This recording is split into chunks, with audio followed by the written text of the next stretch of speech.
Hello and welcome one, welcome all. All right, so just to let you know that the sentencing hearing for Mr. Silvera is on the way, all right, in the Supreme Court. And the court is currently hearing character evidence, all right, from two of Mr. Silvera's friends. All right, and so that is to let you know. So apparently, that part of the sentencing is not going to be live stream, and I guess people want to be protected in that context. And so the updates that we're getting right now is that both friends described Silvera as a calm, upstanding person and praised him as a devoted father. All right. One friend said he was advocating for Silvera's innocence. All right. So just to give you that update, we're also being updated that, the other friend was known Silvera for about 2 decades, told the court that he has never seen Silvera upset, noting that, he typically walks away and stops speaking when confronted with an upsetting situation. So the friends, pretty much described him as a calm, upstanding person and a devoted father. Welcome one, welcome all. All right, please leave your comments in the chat. So we're getting closer and closer. And if you weren't here last evening, we were talking about, aggravating factors that will add time, mitigating factors that will take away from time in the context of the sentence handed down.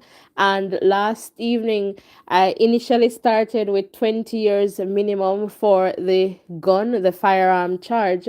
And then I was kind of wondering if it was 15 years, not sure. But based on the updates that I've gotten, it's 20 years the minimum. So if we're looking at 20 years in that context of the gun charge, right, then it means that 20 years minimum, and then perhaps they'll take away time. So maybe run him about 16 to 18 years. We'll know in a few. All right. So again, welcome one, welcome all. Please remember to hit the like button, the share button, and the subscription button. And if you're just tuning in, the friends are so the character the judge or the court is hearing character evidence at this point. So accordingly, we're not getting any live updates yet from the courtroom in that context, but I guess as soon as they're done with that part, you will also hear. So the defense of Mr. Silvera's lawyer, Mr. Champagne, is also asking the court to find that Mr. Silvera shooting his wife Melissa at their home was spontaneous, that it was not premeditated. And Mr. Champagne said that his client's plea was honorable as it saved the court's time and spared his children and the family emotional grief.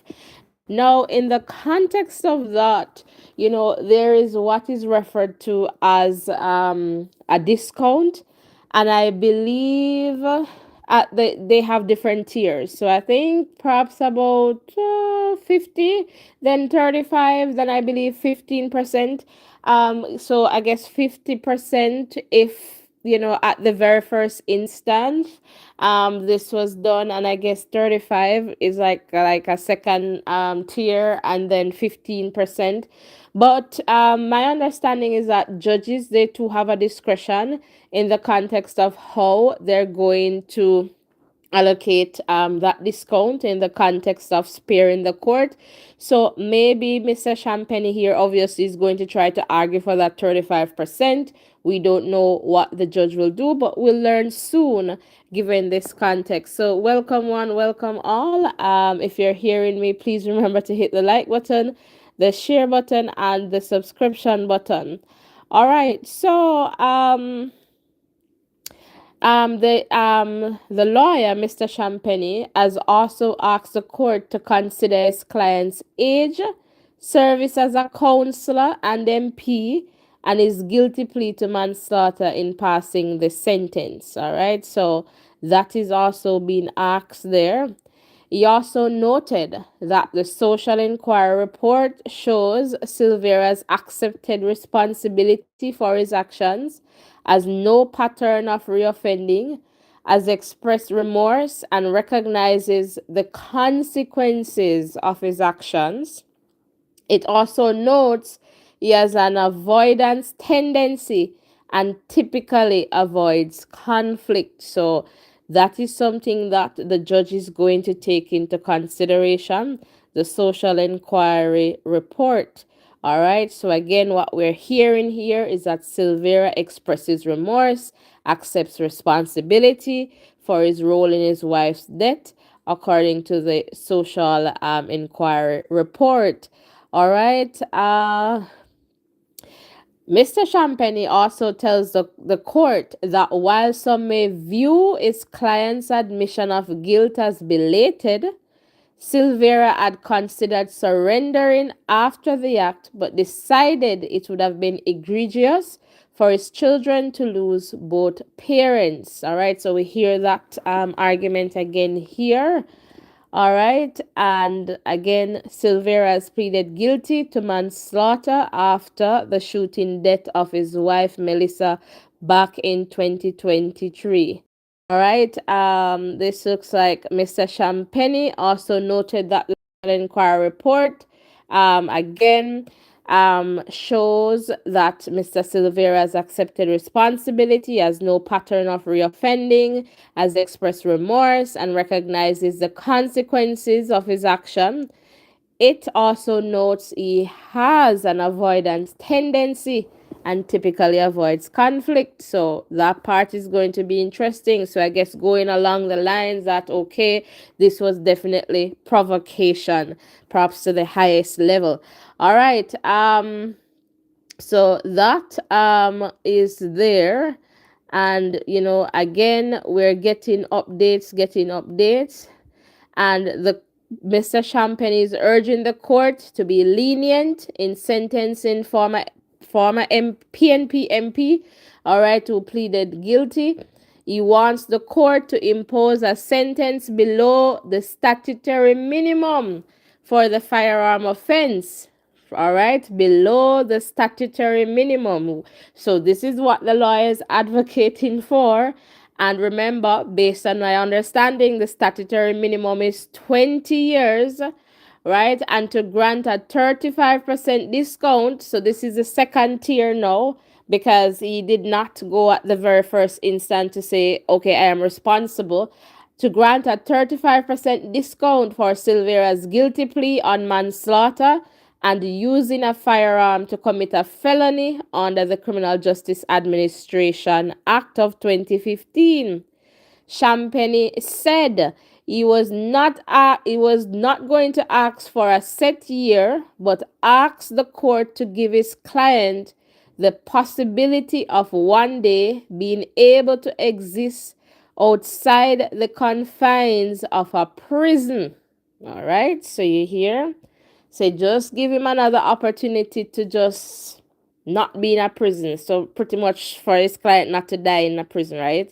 He asks the judge to be as merciful as possible as the law will allow. All right. So again, the King's Counsel, Peter Champagny, is not asking for a specific time. So what he's asking for is leniency for Mr. Silvera. All right. So pretty much those are the updates that we have so far. So again, welcome one, welcome all. Please remember to hit the like button, the share button, and of course the subscription button.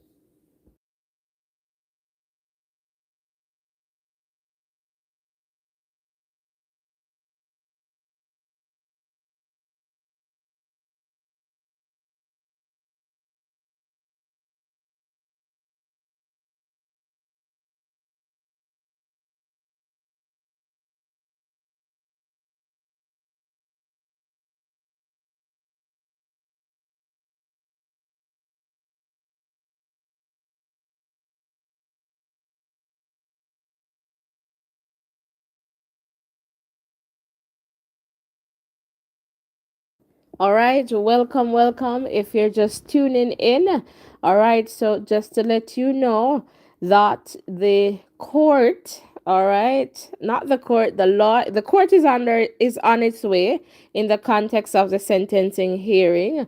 The defense counsel, Mr. Champagny, is asking the court to be merciful with his client. All right, he's not asking for us, he did not ask for a specific number of years, but what he had asked for is the possibility of his client existing just outside of the confines of a prison. All right. And so that is significant. So he's asking the judge to be merciful as possible as the law will allow. There is also another significant ask in the context of the firearm charge. He's asking the judge, right, to go below the statutory minimum, all right, and also to apply that 35% discount, all right, in the context of the sentence. All right, so that is important for us to know there. And earlier, character evidence. So two of Mr. Silvera's friends, they shared. We heard about the social inquiry report, which is obviously good and in his favor there. So again, we are definitely getting updates.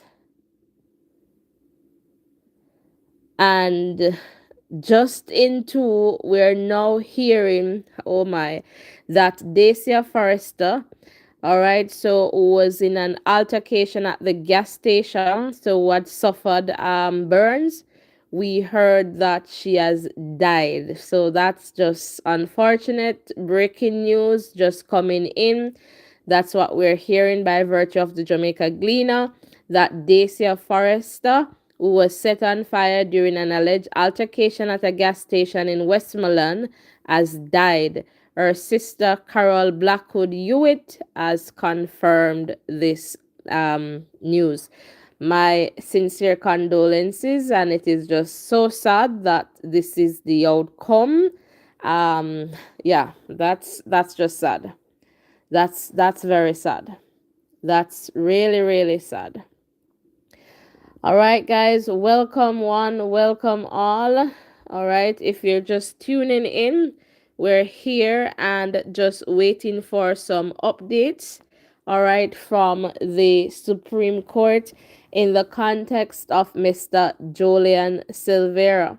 So we're thinking here if Mr. Champagny should get his way in the context of the judge going below the statutory minimum, which is 20 years. So I am assuming that he wants the judge to go, I guess, 15 years. I don't know, somewhere there, right? And if it's a case where we're saying, okay, we are looking for that 35%, right? Then it's like 5 years and I guess some months if we're looking at 15 years there. So if we take away 5 from that, right, we would end up with about 10 years. And with that 10 years, taking away 2 years for time already served, and then with parole, we could see him coming out in perhaps 5 years' time, right? So if Mr. Champagny should get his way, because if you're asking the judge to go below the statutory minimum, which is 20 years, it means that you're asking the judge to perhaps just align this with the usual, I guess, manslaughter, I guess 3 to 15 years, somewhere there ish. But we'll definitely see what happens. So again, welcome one, welcome all.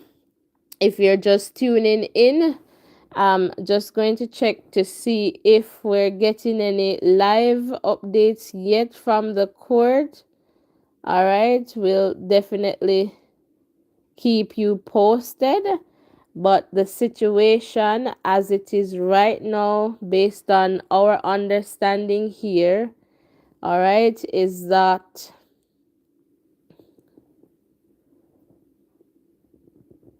the defense, they're pretty much making their arguments, character evidence, given, social inquiry report shared.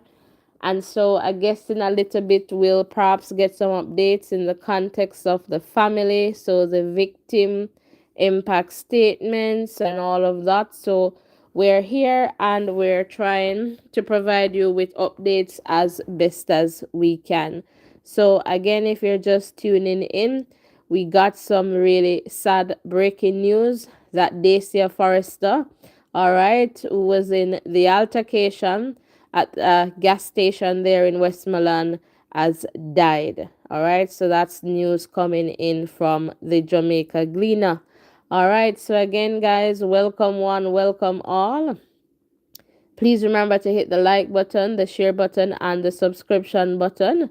And again, if you're just tuning in, pretty much Mr. Champagne is asking the judge to be merciful in the context of, the sentence that he's going to administer.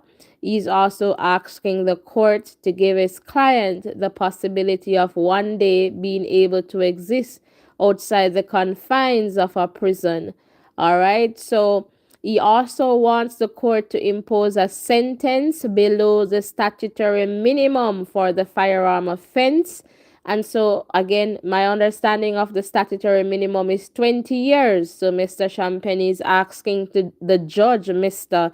Justice Sykes, to really go below that 20 years. So, I would love to see if that is done, what would be the explanation, and also to grant a 35% discount, which is kind of like the second tier, because he did not from the onset, Mr. Silvera did not share that, he was responsible for his wife's death. So that is pretty clear to me why Mr. Champagne would be asking for that 35% discount, all right, for Mr. Silvera's guilty plea on manslaughter.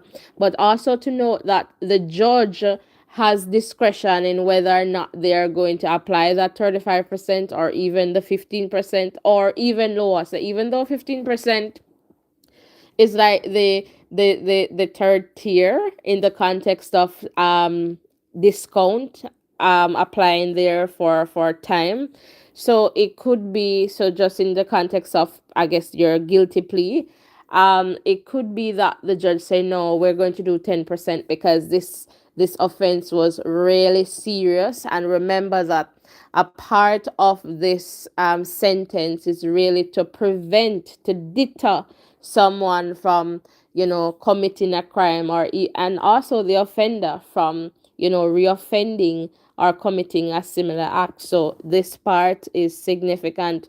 But as was told in the context of the social inquiry report, the likelihood of, they pretty much say Mr. Silvera is not one that is likely to reoffend. All right, and he has, based on, he has accepted responsibility for his action, and he has no pattern of reoffending. He has expressed remorse and recognizes the consequences of his actions. All right, the report also notes that he has avoidance tendency and typically avoids conflict. All right, so I guess setting the stage for that provocation there to be seen as, this, I was provoked, and it just happened in that context. So again, we're trying to keep you posted as best as we can in the context of these updates. We're not yet getting any live feed, and my suspect of that is just because, we have witnesses or character evidence, victim statements, people they're sharing, so they want to protect these people as best as possible. That's what the way I would put that.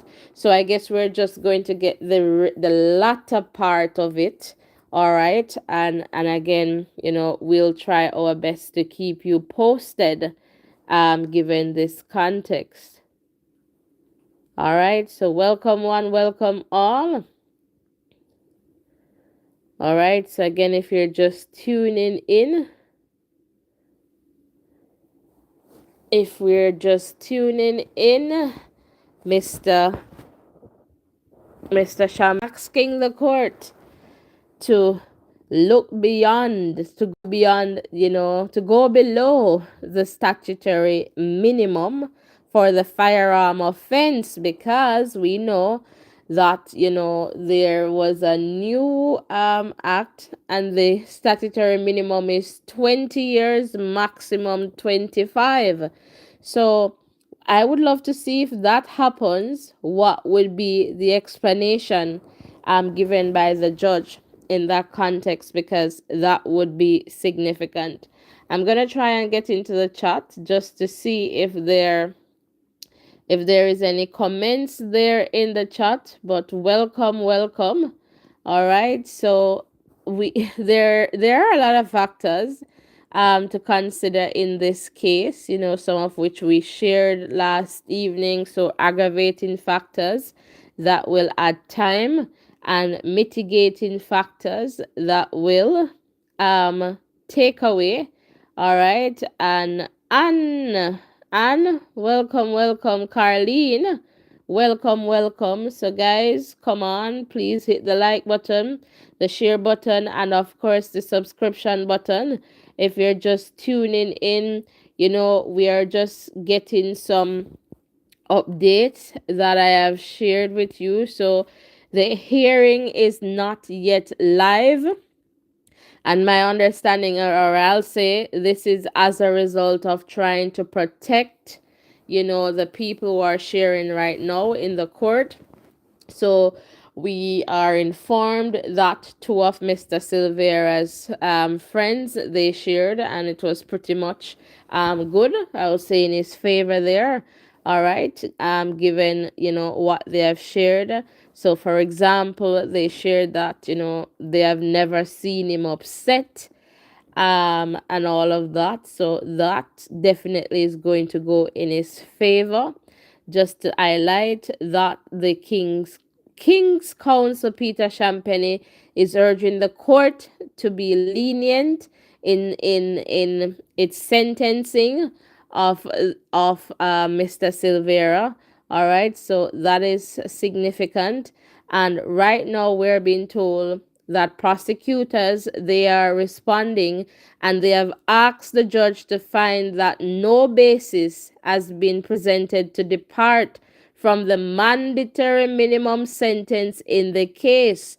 So they're talking about right now the firearm charge offense, because as I said earlier, Mr. Silvera had asked the court to go below the statutory minimum for the firearm offense. So my understanding is that the minimum on that count is 20 years. With manslaughter, the count of manslaughter, there isn't any minimum, right? So it could be 1 year. So there isn't a set minimum. But if that is the case, where the judge decides that I can't go below the statutory minimum, it means that 20 years could be the starting point, right, for this offense. And then they will go up with aggravating factors that will add years. So let's say the aggravating factors might add an extra 4 years. Then they will go to the mitigating factors that will take away years. And let's say the mitigating factors balances things out, take away those 4 years. We're back at 20. And let's say the 20 years is going to be it. And the judge will, perhaps if the judge decides that they're going to use the 35% discount, all right, of 20, that's like 7, I believe, if I'm not mistaken, if my math is matting there, is adding up there, or in the context. So it could be, so if we take away 7 there, right, from 20, that's like 13, right? And then the 2 years already spent could take us to about 11 years plus, but we'll see what happens. I don't know. So I am learning too as we go along, but that's the situation right now. So again, welcome. So the update right now is that the prosecutors have asked the judge to find that no basis has been presented to depart from the mandatory minimum sentence in the case, urging the court to consider several aggravating factors. All right, chief among them, the impact of Silvera's actions on his children. All right. All right. So what they're saying right now is that there is nothing, all right, more egregious than a child finding his mother's body on the ground. And if you remember from what they had shared in the context of, Mr. Silvera's side of things when he pleaded to the manslaughter charge there, guilty, is that, after what had happened, he left the house, and the kids, they went, I guess one of the children, they went and found their mother there, I guess, on the floor. The child went for the other sibling. They came back, they checked for life. And so that in itself is so hard. It's really hard to really fathom the trauma. And obviously, that's going to be a big aggravating factor. That is going to definitely add time. All right. So again, welcome, welcome one, welcome all. So I guess after we have heard all these arguments, then perhaps we can expect to get some live feed from the court. All right, given this context. So welcome one, welcome all. Let me just check back in the chat here.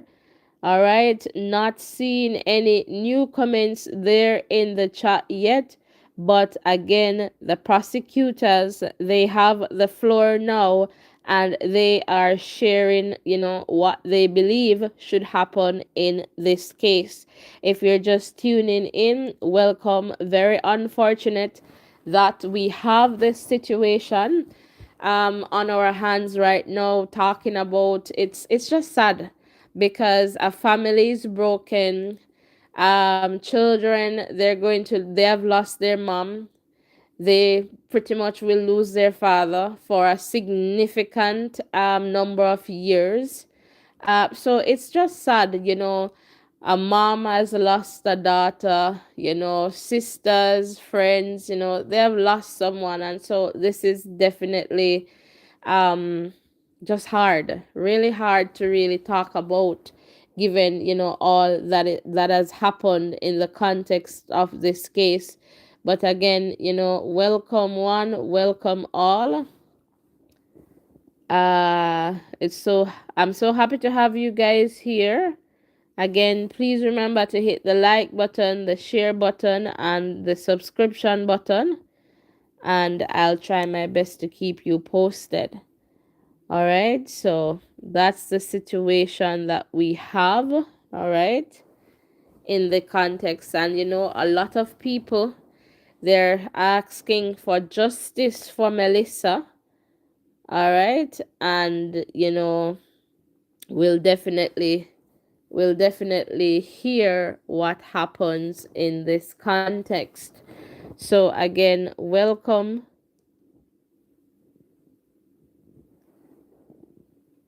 Welcome.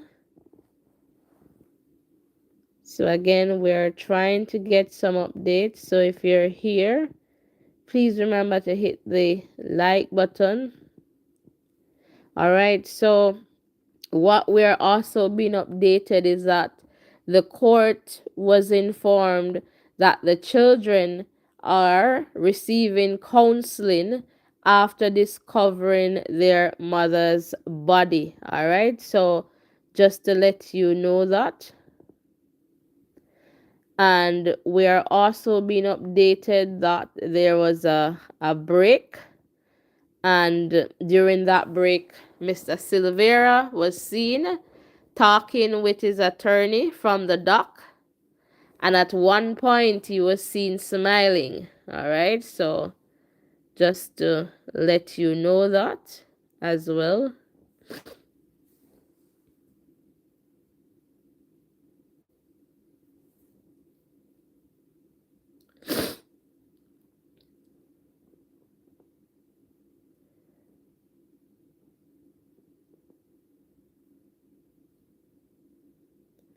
And we're also being told that Mr. Silvera was interviewed after the death, all right, of his wife, and he gave an account which was not an admission of guilt.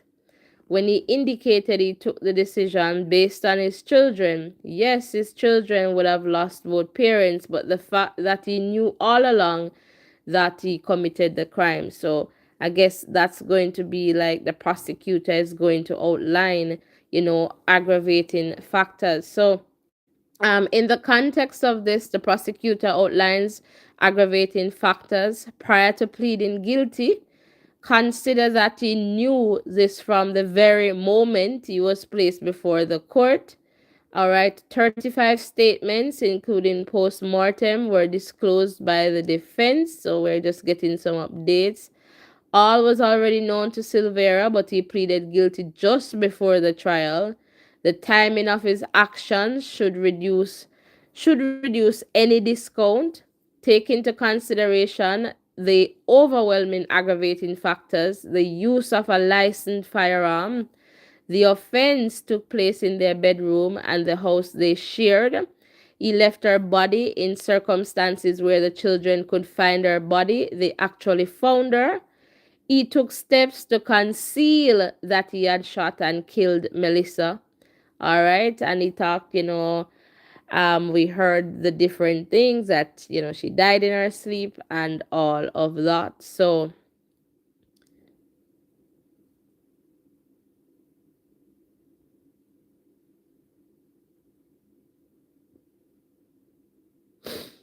just to let you know that that's where we are now.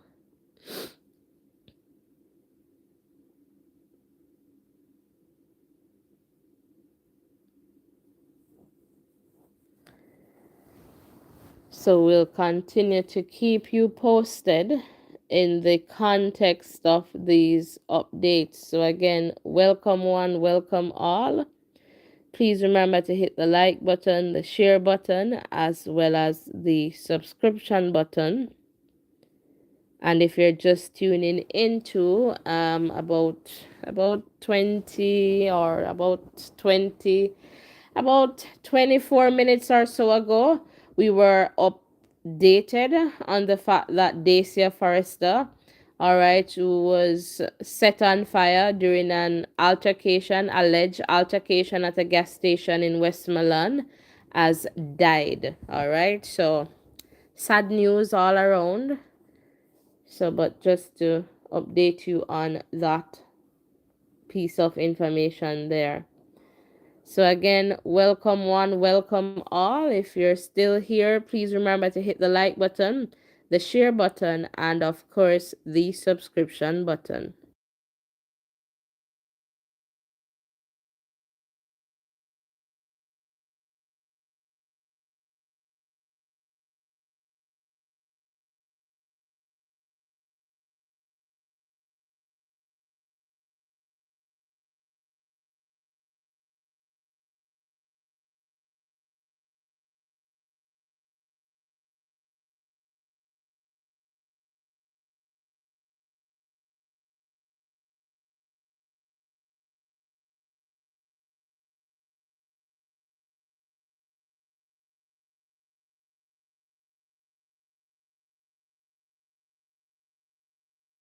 So again, welcome one, welcome all. All right, so we're not getting any live updates just yet from the Supreme Court.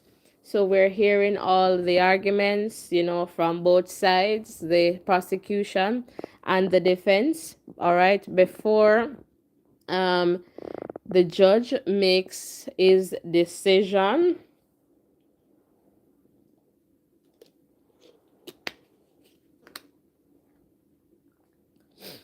So if you're just tuning in, we have had, just a few arguments in the context of Mr. Champagne and what, he's asking for. And ultimately, I guess he had asked the judge to be lenient, to be merciful in the context of his client. All right. Another significant ask was that the judge go below the statutory minimum for the firearm offense. And again, as I shared earlier, the statutory minimum, from my understanding, is 20 years. So Mr. Champagne is asking the judge to go below that 20 years. The prosecution is saying no, there's no basis, pretty much to go below that mandatory minimum. And so that is significant so far in this case. We have heard two character evidence that have painted Mr. Silvera in a good light, right? Given that context, so those are definitely in his favor in the context of mitigating factors. So again, mitigating factors are elements or circumstances that will reduce the time that Mr. Silvera will spend in prison. And so once the judge consider these things, he will take away time.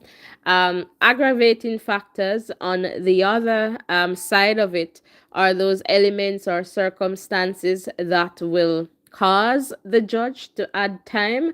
And so some of these factors will be, hiding the fact that, he was responsible, retiling the place and all of that. So there was pretty much no evidence. The fact that the children were left to find their mom. And so that's going to be a significant factor in the context of aggravating factor, the use of a firearm. That's going to be significant too. And, last evening we looked at a number of factors, just looking at the sentencing guidelines and some of those factors that were shared in that document that are pretty much either aggravating or mitigating factors. So again, welcome. If you're just tuning in, we're so happy to have you here. Perhaps not on the best of circumstances, but we're just trying our best to keep you updated as to what is happening, all right, in the context of this case, all right, so far. And obviously the prosecution, they're going to sing on the aggravating factors because they obviously should be pushing for more time, all right, as much as they can get. But the defense is going to obviously ask the judge to consider all these mitigating factors. Now, I am wondering if Mr. Champagne should get his way in the context of that, the judge going below the statutory minimum.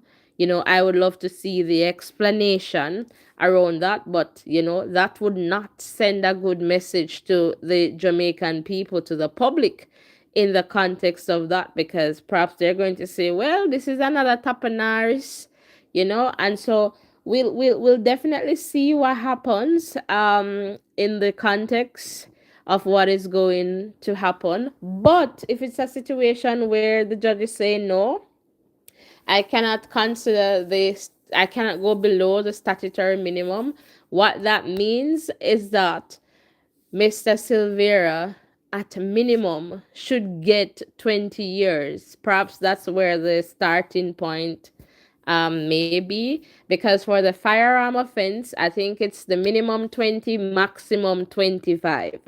All right, but again, 20 years would mean if they apply the discount of 35%, it's going to take away some years there.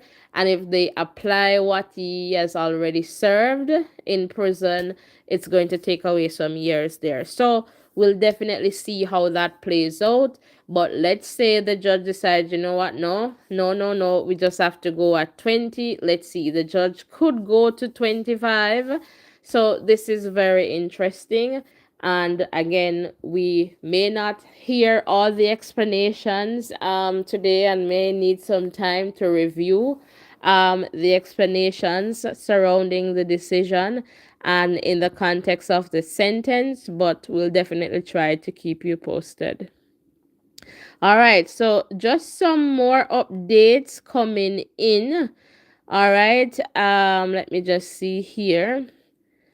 So, in this context, the prosecutor said several factors must be weighed in determining whether Silvera should receive any reduction in his sentence, arguing that he knew from the outset, and that is something that we shared, that he was guilty and had early disclosure of the evidence and statements in the case. All right, the prosecutor said Mr. Silvera gave several different accounts of what happened, which the prosecution urged the judge to treat as an aggravating factor. So they're saying treat this as an aggravating factor, meaning use this to add time, because this is pretty much not taking responsibility, hiding what happened.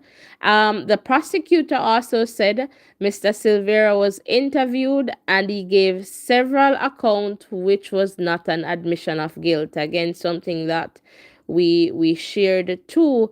All right, so we continue to get updates in the context of this case.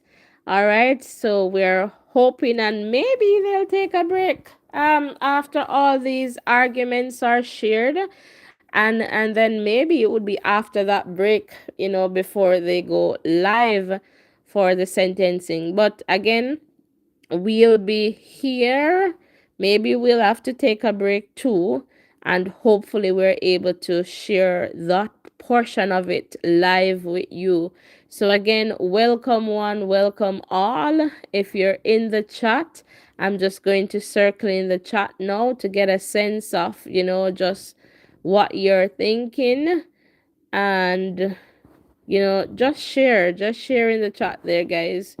All right, so it's just me right now, and maybe I could even take some calls, but it's just that if we're getting updates, we just need to take the updates, but we'll see. So welcome if you're still here and there in the chat. We're just waiting to get an update in the context of, the sentence, but live. That's the update I'm talking, live update. But for now, we're getting updates as to what is happening there in the context of the prosecution and the defense. And again, the prosecution is going to ask for and push for as much time as they can get. And of course, the defense is going to say, hey, no, please consider this. All right. So that's a part of it too, given this context. So again, welcome one, welcome all. If you're here, please hit the like button and, hit the share button, and let us just continue. So, just to let you know that there was a break. All right. So at about 11:51 a.m., the hearing, all right, was resumed. So we are going to be here just standing by to see what updates we can get.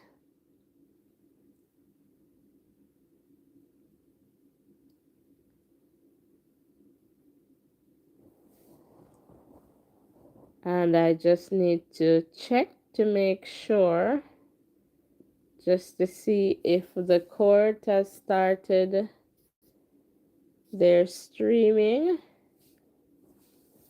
So I'm just checking on that, because if that is the case, then perhaps I'll have to just restart this live just to get that shared here.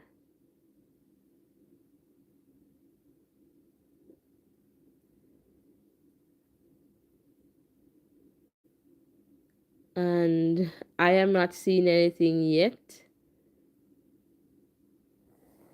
on my end.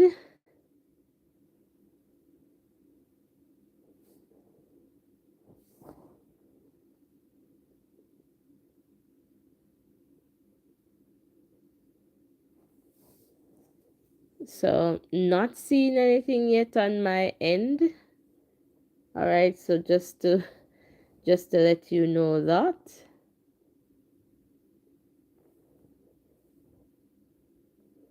Nothing yet on my end. Okay. I think, let's see here. I think it's up and running now, guys. So you know what? Let's see. Put this in context of the law relating to homicide.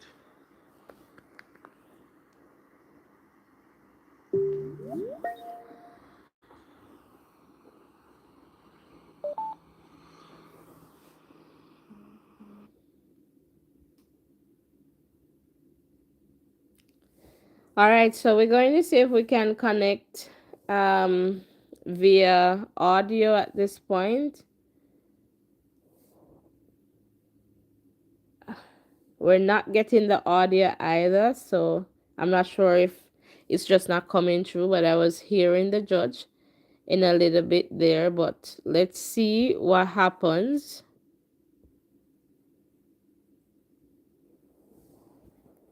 Okay, let's go. Yeah. On the 10th of November 2023, Mr. Silvera told his wife and children that he was leaving and that he will return the following day. His wife told him that he could not leave, and an argument ensued. According to the children, the adults swore at each other and then he left. Sometime before 6 a.m., on the morning of the 11th of November 2023, one of the children, and the name is there, but I'm not calling the name, went into his parents' room. He discovered his mother's lifeless body on the floor next to her bed. He observed that blood was coming through, to quote, her butt, mouth, and nose. He ran from the bedroom and alerted his other brother, who accompanied him back to the parents' room. They indicated they both checked for signs of life. They then decided to make contact with their father and were eventually successful. The prosecution next referred to a witness statement provided by Mr. Silvera. This is a statement that was provided before he became a suspect. In that statement, he indicated that upon speaking to his children, he contacted the Stony Hill police station and told them that he was on his way home when he got a call from his son indicating that his mother's lifeless body was there and that he needed assistance. Upon arrival at the house at 2A Diamond Road, Stony Hill, in the parish of St. Andrew, Mr. Silvera went into his bedroom, saw his wife sitting in a position with her head leaning forward at the side of the bed.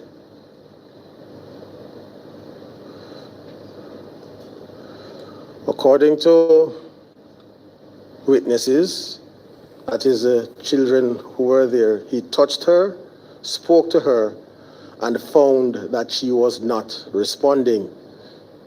So up to that point, based upon this, you had the body, the children, then Mr. Silvera arriving, then you had Mr. Silvera, the body, and the children. Short while after, a first responder from the Jamaica Constabulary Force arrived, that is a sergeant from the Stony Hill Police Station. He went into the bedroom along with Mr. Silvera, where he, the police officer, saw the body of the deceased. The police officer described the body as being on her knees in a crouching position with her face lying on the floor. The police officer then took a photograph of the body, and whilst he did so, he says Mr. Silvera cried out. He told Mr. Silvera to cover the nude section of his wife's body. The police officer did not carry out any further examination of the body. The officer indicates that he did not, that Mr. Silvera advised him that the deceased had no known medical condition, and the police officer seems to be indicating that a post-mortem examination would be conducted to determine the cause of death.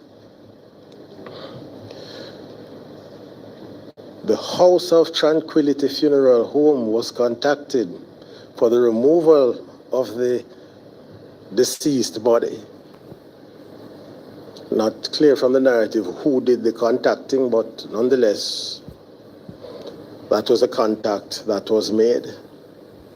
The police officer says he then indicated that he told Mr. Silvera, do not do anything to the bedroom pending the post-mortem examination, as the cause of death was undetermined. Mrs. Silvera's body was removed and taken to the House of Tranquility Funeral Home. A post-mortem examination was scheduled for the 1st of December 2023.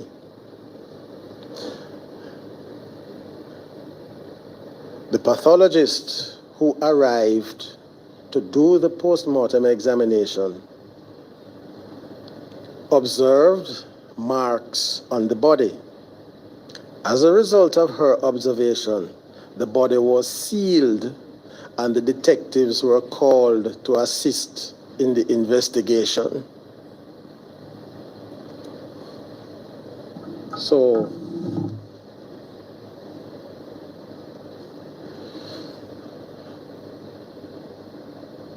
on the 15th of December 2023, the same pathologist conducted post-mortem examination on the body of Mrs. Silvera. The pathologist noted that there were 3 gunshot wounds. 1 perforating gunshot wound to the front right thigh, 1 penetrating gunshot wound to the left side of the lower abdomen, and a 3rd that is described as a superficial penetrating gunshot wound to the right side of the lower abdomen. The pathologist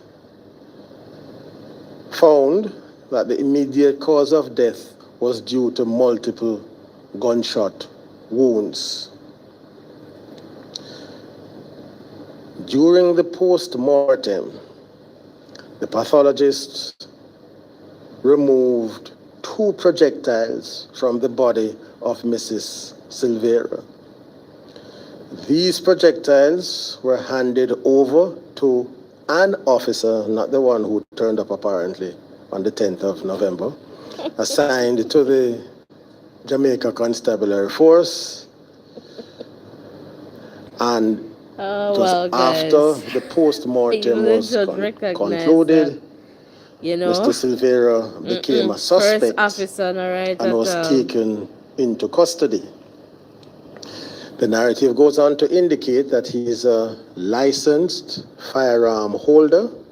Specifically, he has a 9mm Glock Model 17 Gen 4 double action auto-loading pistol, block, black polymer receiver slide, a 17 cartridge capacity magazine bearing the serial number AAFZ038, and this firearm was taken from him. The firearm was submitted to the Institute of Forensic Science and Legal Medicine for ballistic testing, along with the 2 projectiles removed from the body of the deceased. The ballistic examiner made a comparison. He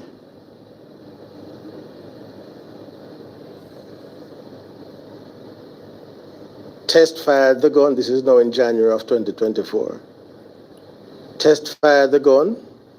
He took results from those test fires of January 2024 and compared it to the projectiles that were removed from the deceased body.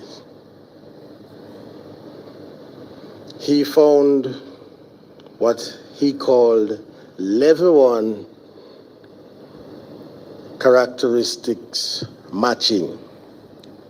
That is, according to the narrative, the projectile came from a Glock pistol, the type of Glock that it would have come from.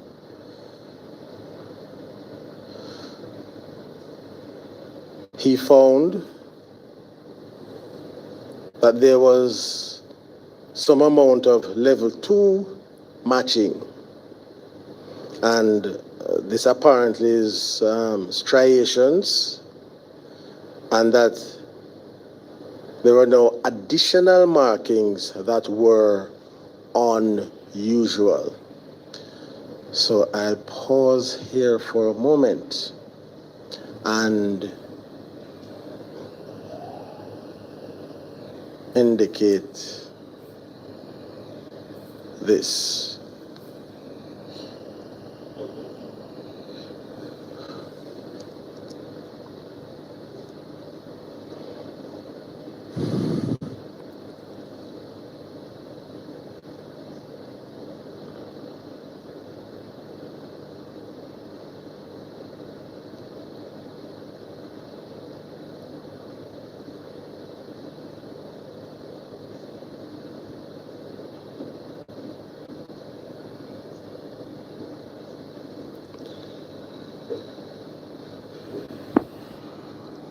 All right, welcome. If you're just tuning in, we're hearing from the Supreme Court. So Preparing for Justice this matter, Sykes. I was reading through the material, and I had sent questions to both counsel for the Crown and the defense through the registrar of the Supreme Court to answer specific questions. I had used the incorrect expression. I think I used markings, level 1 markings are not matching. So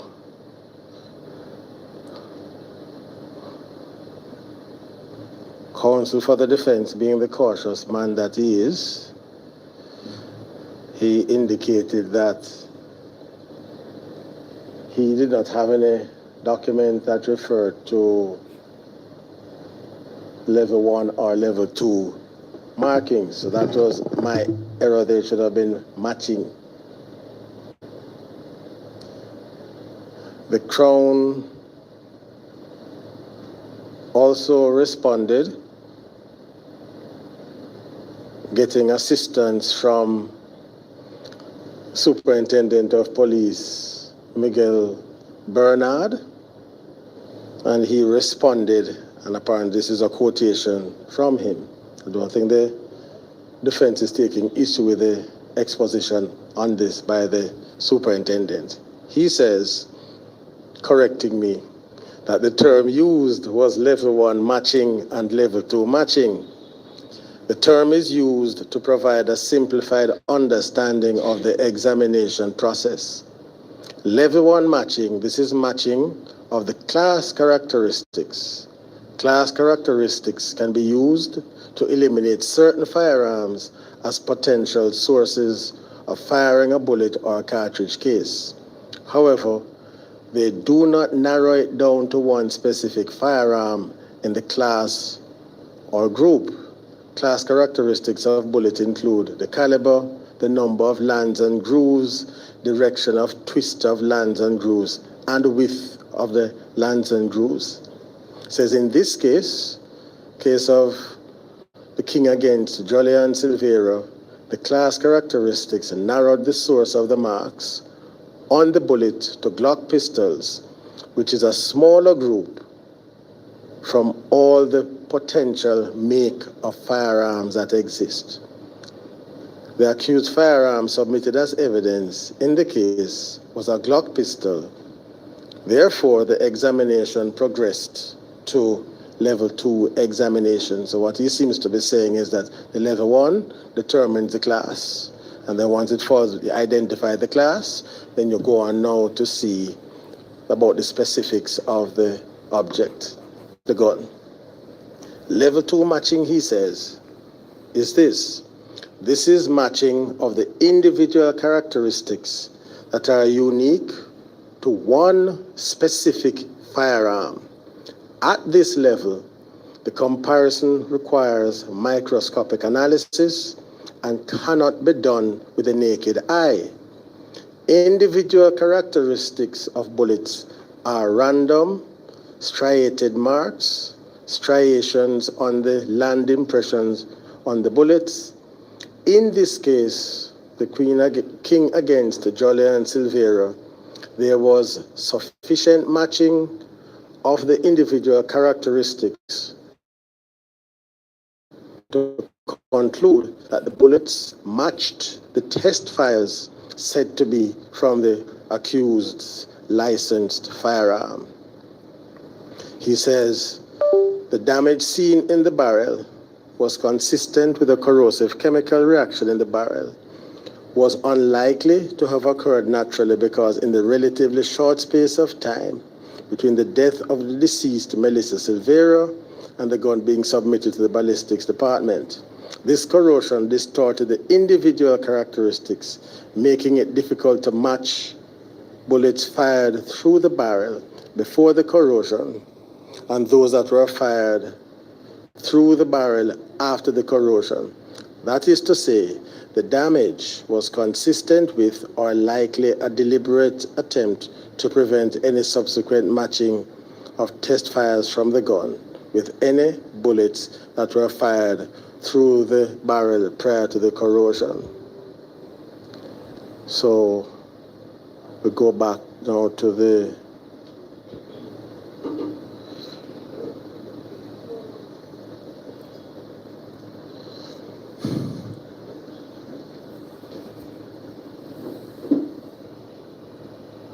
narrative here.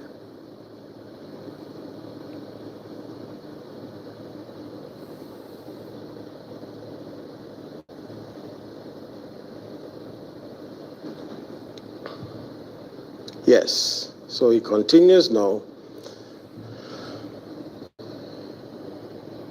There is something called an IBIS system, that is an integrated ballistic identification system, commonly known as IBIS.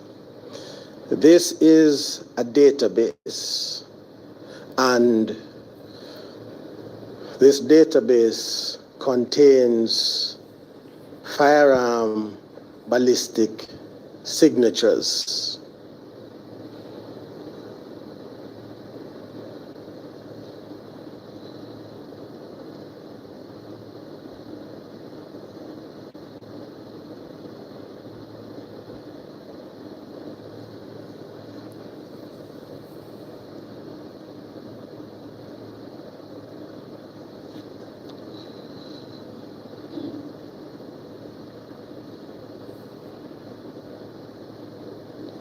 So how does this come about?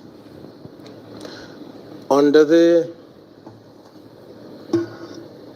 Firearm Prohibition, Restriction and Regulation Act that came into effect in 2022, roughly a year before this incident. Section 20 of the legislation sets out the responsibilities of what is called the Firearm Licensing Authority. Section 20, subsection 1 says, there shall be established for the purposes of this act a body to be known as the Firearm Licensing Authority, which shall be a body corporate to which Section 28 of the Interpretation Act applies. Section 20, subsection 3 states, the authority shall be responsible for regulating, in accordance with this act, the handling of firearms and ammunition, and the importation and exportation of firearms and ammunition into or from Jamaica, and without prejudice to the generality of the foregoing, the functions of the authority shall include, and it has an impressively long list, but for our purposes now, we come to paragraph L, which says that it is the Firearm Licensing Authority to conduct ballistic testing, capturing ballistic signatures in relation to privately owned firearms, and capturing related information with respect to firearms that are the subject of authorizations granted by the board.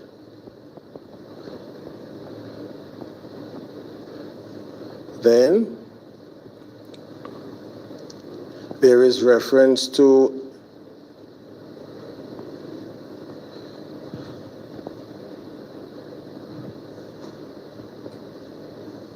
Section 29, which speaks to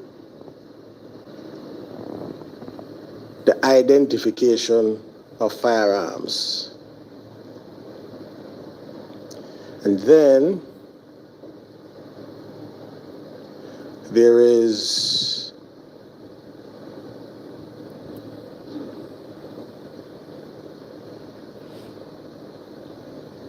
Section 31, which says the institute shall be the responsible entity for capturing ballistic signatures and other information in relation to firearms that are the property of the government of Jamaica. And then Section 31, subsection 2 says the authority shall be the responsible entity for capturing ballistic signatures and other information relating to privately owned firearms. So that is the context in which this capturing of signatures of firearms take place. An institute is defined in the legislation as the Institute of Forensic Science and Legal Medicine. That's found in Section 2, that is the interpretation section of the statute that defines institute. So that is what is being referred to in the legislation at Section 31.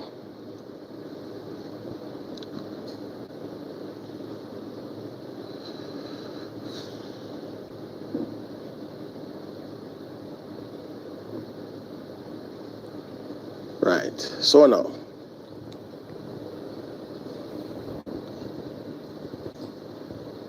so the narrative goes on. The Firearm Licensing Authority apparently has access to this IBIS database. And apparently the idea is that whenever a person would acquire a firearm that's a private citizen and present the firearm to the firearm licensing authority, test fires will be made and the ballistic signature from the said firearm is uploaded to the IB system. So the FLA creates a signature, is stored on the IB system.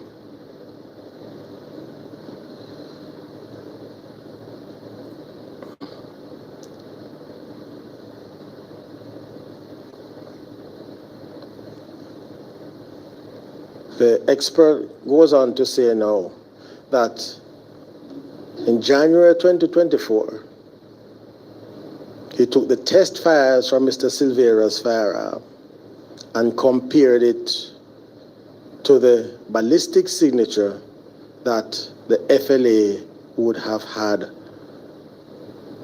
based upon its statutory powers. And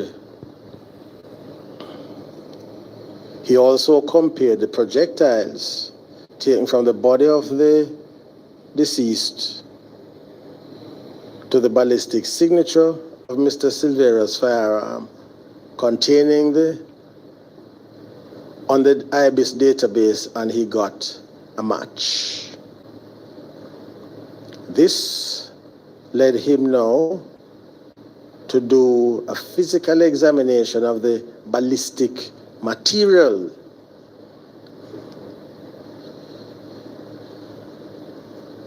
So the expert contacted the firearm licensing authority and requested the physical ballistic material belonging to Mr. Silvera's Glock pistol. The FLA provided the material to the Institute of Forensic Science and Legal Medicine. The expert did a comparison, and the spent casings in the FLA's possession that came from Mr. Silvera's firearm was compared against the projectiles, that is the bullets taken from the body of the deceased, and it was a match. He went further. He did a comparison as well between the spent casing, that is the ballistic material from the FLA, to the test fires that the ballistic expert, did of Mr. Silvera's firearm in January of 2024 and arrived at the same conclusion. That is, he saw level 1 matching and some amount of level 2 matching. The expert goes on to say, according to the Crown, having looked at the barrel of the firearm closely, he saw what in his opinion would have been the existence of corrosion or the existence of a corrosive material being introduced into the barrel of the firearm. But based on the extent of the level 2 matching of the characteristics, he was able to say that these projectiles came from this firearm.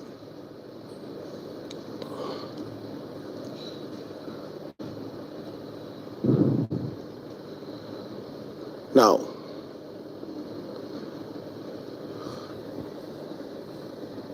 additional narrative here. The Crown outlined that each time an individual renews his or her license for the firearm, the authority itself would take the firearm and inspect it for modifications or any signs of tampering. The narrative from the Crown is that on the 29th of September 2023, Mr. Silvera renewed his license and the firearm was inspected on that day. The information from the Firearm Licensing Authority is that no signs of tampering were observed during that inspection. And then, after the conclusion of the ballistic examination, no surprises here, Mr. Silveira was taken into custody. I think he was already in custody before, based upon the narrative, but anyway, he was now arrested and charged. The expert expressed the view that the corrosion could not have occurred naturally based on what he saw. In fact, he said that that type of corrosion would normally occur in firearms that are kept in water, or firearms that are buried in some areas as frequented by liquid or some other form of substance. He expressed the view that it could not have occurred between the 29th of September 2023, when the firearm was examined by the Firearm Licensing Authority, and January 2024, when he, the expert, did his examination. So he was then, that is Mr. Silveira, arrested, charged for the offenses of using a firearm to commit a felony and murder. And after that narrative was outlined, then the Crown indicated that they were minded to accept the plea. So that's part one of my remarks. So now, let us put things in perspective. The legislation that governs offenses of this nature is the Offenses Against the Person Act. At Section 6,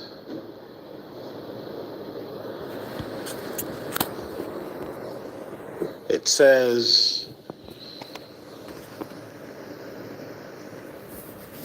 and I'm missing the first few letters here.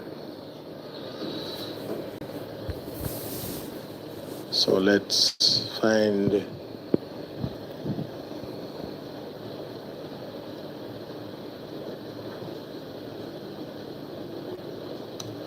one with all the information present. Welcome, guys. Please remember to hit the like button, the share button, and the subscription button. So Justice Sykes, he's given his remarks. All right, so part one was just shared, and we continue to listen to the updates here in the context of, what he will give as an Section appropriate 6 says, sentence. where on a charge of murder, there is evidence on which the jury can find that the person charged was provoked, whether by things done or by things said or by both together, to lose his self-control. The question whether the provocation was enough to make a reasonable man do as he did shall be left to be determined by the jury. And in determining that question, the jury shall take into account everything done and said according to the effect which, in their opinion, it would have on a reasonable man. You have to forgive the gender of the language, but that was the language of the statute at the time. It applies to both men and women. So the point is that what Mr. Silveira outlined in his statement, had it gone to trial, would have to be put to the jury for them to consider whether he's not guilty of murder, but guilty of manslaughter.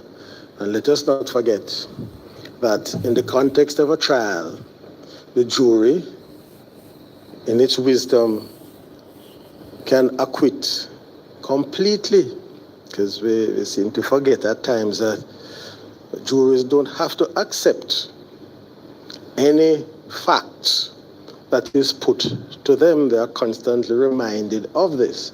So a jury, if they analyze evidence and they conclude that no offense was committed, then they are duty bound to return a verdict of not guilty, because at that point the only opinion that counts is theirs, not the judge's, not counsel for the defense, not counsel for the prosecution.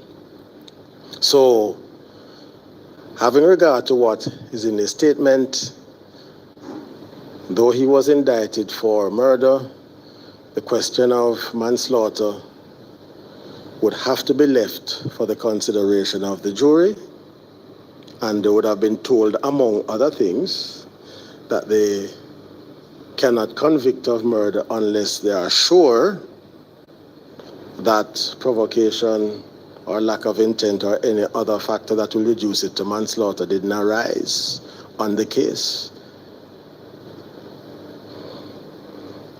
So now, let us put this in perspective.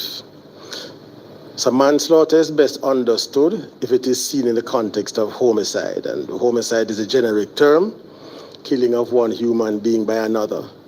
And in our criminal justice system, homicides are classified as either murder or manslaughter. And I'm excluding, for the purposes of this, death caused by reckless or dangerous driving.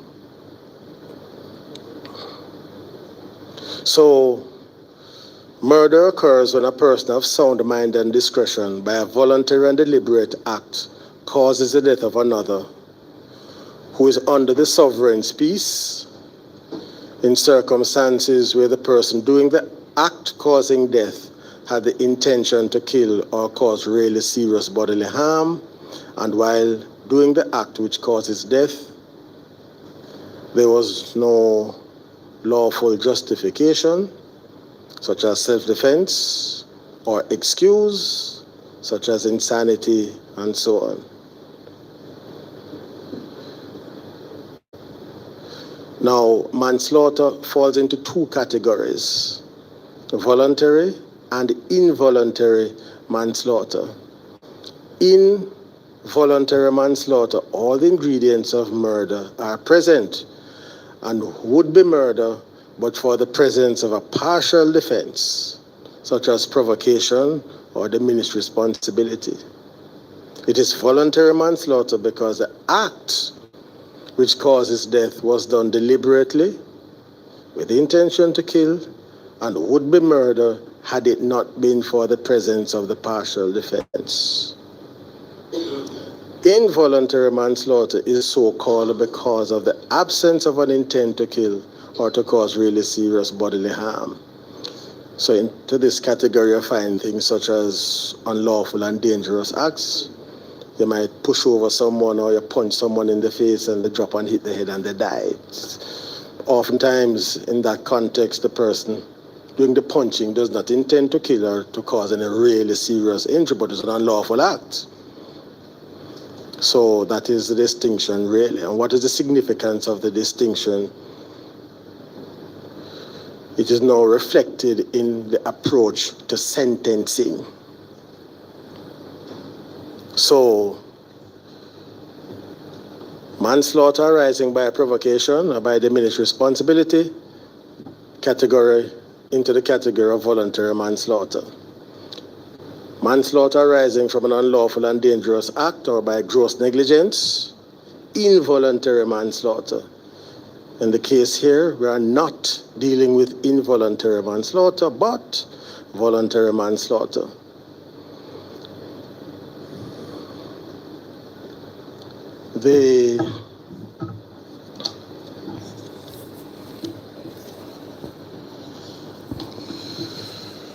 Welcome, welcome. If you're just tuning in, Mr. Sykes is just I sharing make here. reference at this point to the social inquiry report, where the defendant was interviewed, and this is what he indicated to the probation officer. Said Mr. Julian Silveira was interviewed at the Kingston Central Police lockups.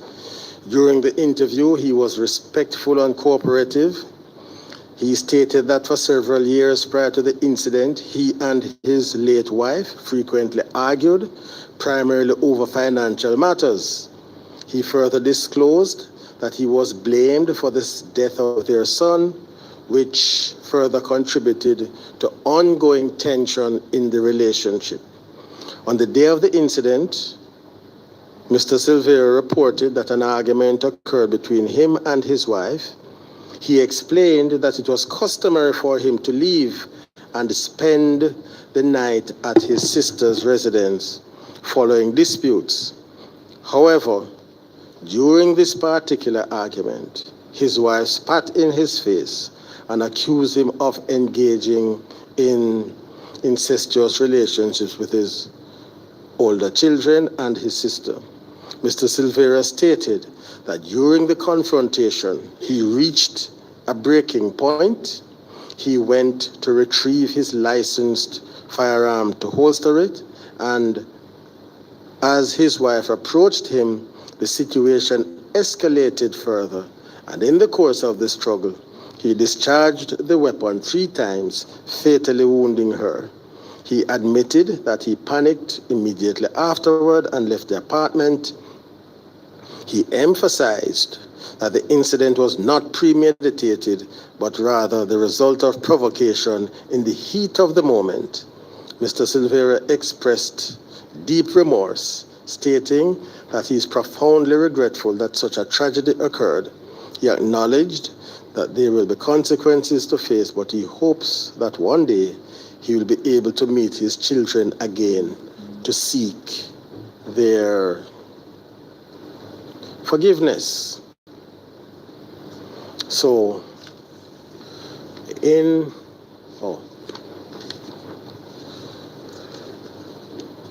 Mr. Silveira further explained that no professional intervention was ever sought during the course of their marriage, their marital difficulties.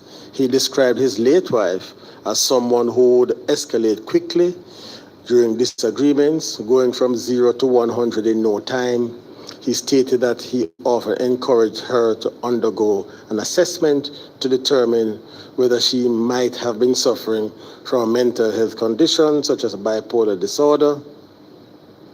He added that matters worsened following the death of her mother, after which, quoting now, everything that could go wrong went wrong, unquote.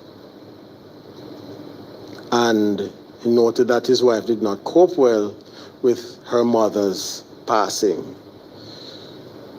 So,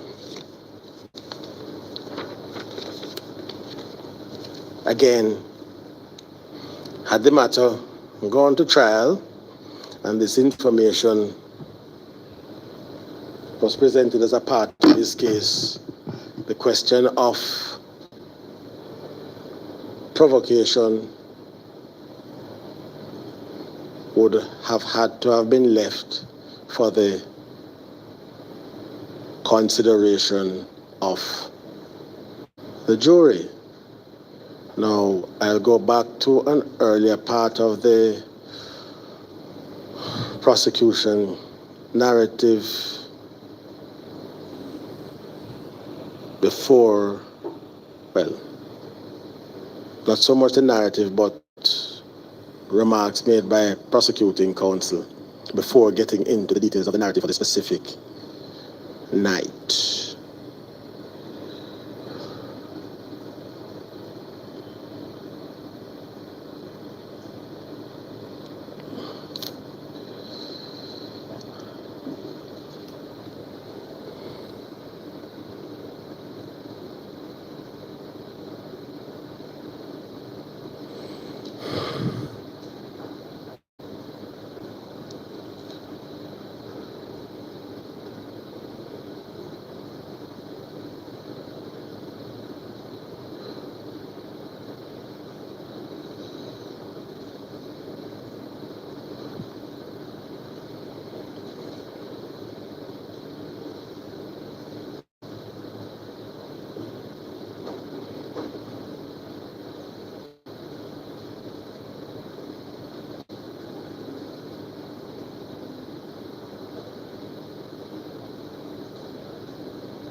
prosecution did indicate that there was information available to them from someone who had known Mrs. Silvera for a considerable period of time.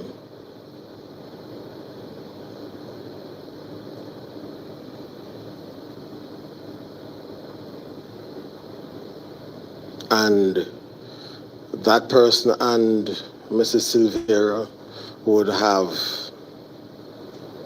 what she calls tracing, and by tracing, said she meant to make up some noise.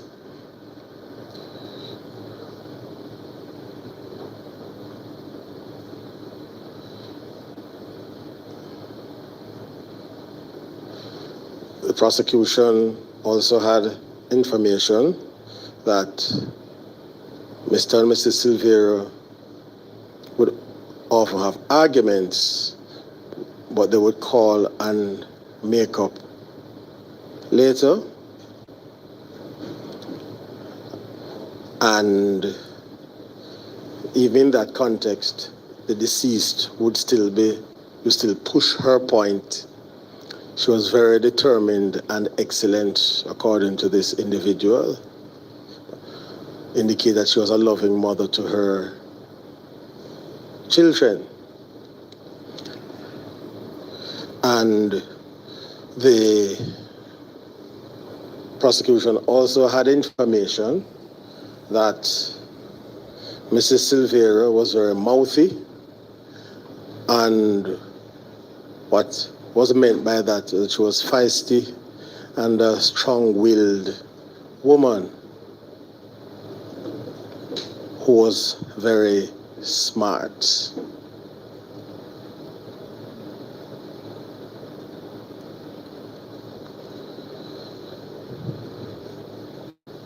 So that was information that the prosecution had in its possession, which they indicated to the court. And so that is part of the context now in which the plea for manslaughter to manslaughter was considered by the court. And certainly, in my view, what Mr. Silvera indicated as to how the argument developed is not inconsistent with what these other persons are saying. This is not a question of maligning the dead, but it is what it is. And the information is from persons who are, or some of, at least two of them are friends of the deceased woman and who knew her apparently quite well. So that is the additional information and context here. Now, I'm going further now into the sentencing process. This is now part 3. Sentencing is a complex process. It is a multi-layered and multi-factored process. There are factors relating to the offense itself, which must be considered, and matters relating to the offender. And both interact, and that interaction assists in determining the appropriate sentence. It has also been said that sentencing courts must keep in mind what has been described as the 4 classical principles of sentencing: retribution, deterrence, prevention, rehabilitation. The authorities indicate that the court also needs to keep in mind the character and antecedents of the offender. So, in other words, even if you are dealing with similar offenses, the sentences may not end up to be the same mathematically, because there may be factors that are peculiar to one defendant that do not apply to another defendant, even in the same case if they are convicted for the same offense. The level of participation and culpability may very well vary. So it is not surprising then in some murder cases, several persons can be convicted, but one person may be an accessory before the fact, another may be the one who did the act that caused death, and so on. So you have the variations there. Now, for voluntary manslaughter, which is what we are dealing with here, it usually attracts a custodial sentence, and the custodial sentence frequently, not invariably, frequently is higher than the sentence for involuntary manslaughter, if for no other reason that voluntary manslaughter is closer to murder in the criminal calendar. So that is how the reasoning goes. Remember that voluntary manslaughter involves an intention to kill or cause serious bodily harm and would be murder but for the presence of the partial defense, as in this case of provocation. It is also a serious violation of the victim's right to life. And so, for those reasons, it attracts a custodial sentence.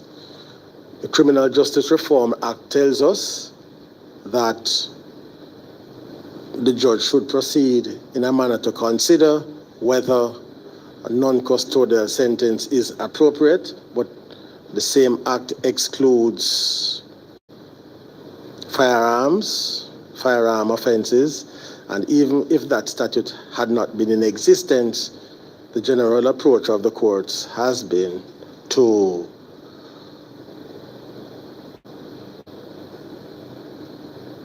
impose a custodial sentence in cases of voluntary manslaughter. So we are getting closer, not yet there, but we are getting closer. So we now come to how sentencing is actually done. So since 2017, we have had sentencing guidelines, and I emphasize guidelines. It's not a statute. It's a guide. What is the purpose of the guide? The purpose of the guide is to establish a consistent methodology to the question of sentencing. It is not designed to produce mathematical equality. So what it's designed to do? Say when you come to look at aggravating factors, there is no such thing as this aggravating factor equals 2 years, this other aggravating factor equals 6 years, this other one equals 0, this one is 10, and the mitigating factor, if this is present, it comes down by 6 months, it comes down by 10 years, and so on and so forth.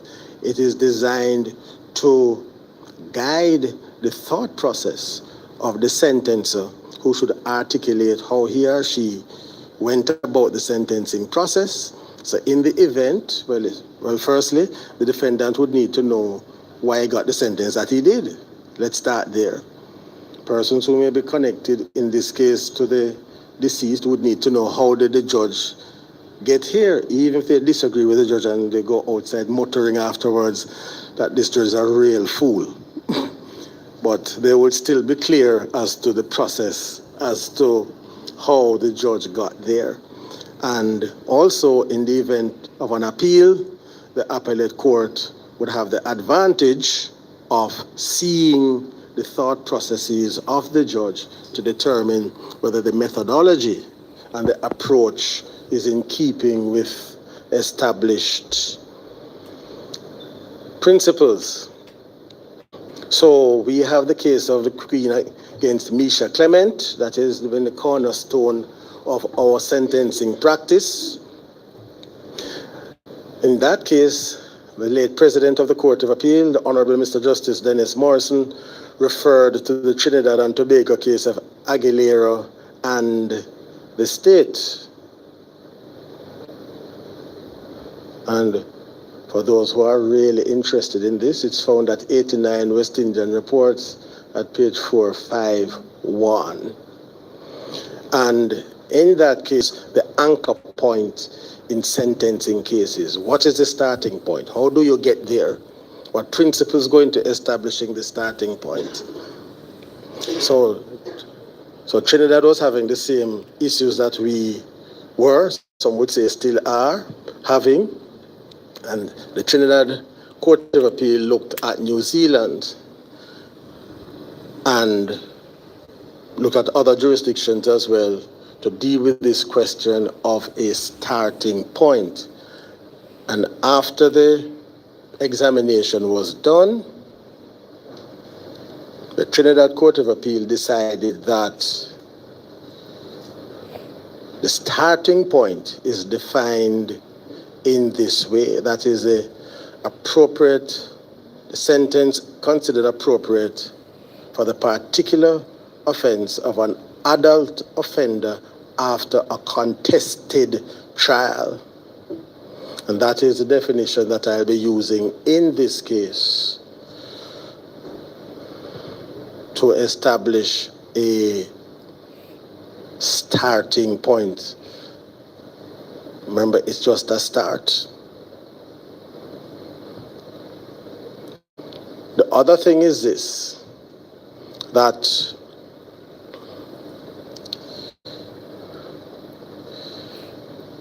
this way of approaching sentencing, this new methodology, is different from what was called politely the synthesized approach or the instinctive approach to sentencing, where the judge just simply heard from counsel and then said, well, I think it is worth 15 years, and that was the end of that. Nobody knew what the considerations were. That is now considered to be inappropriate in modern sentencing practice. But one of the sticking points has been the starting point. How is it defined? How do you establish it? And so the Trinidad and Tobago has contributed, at least to my understanding, by saying it is the sentence considered appropriate for the particular offense, an adult offender, after a contested trial. So immediately, since it's a starting point, it is rare that it is going to remain there.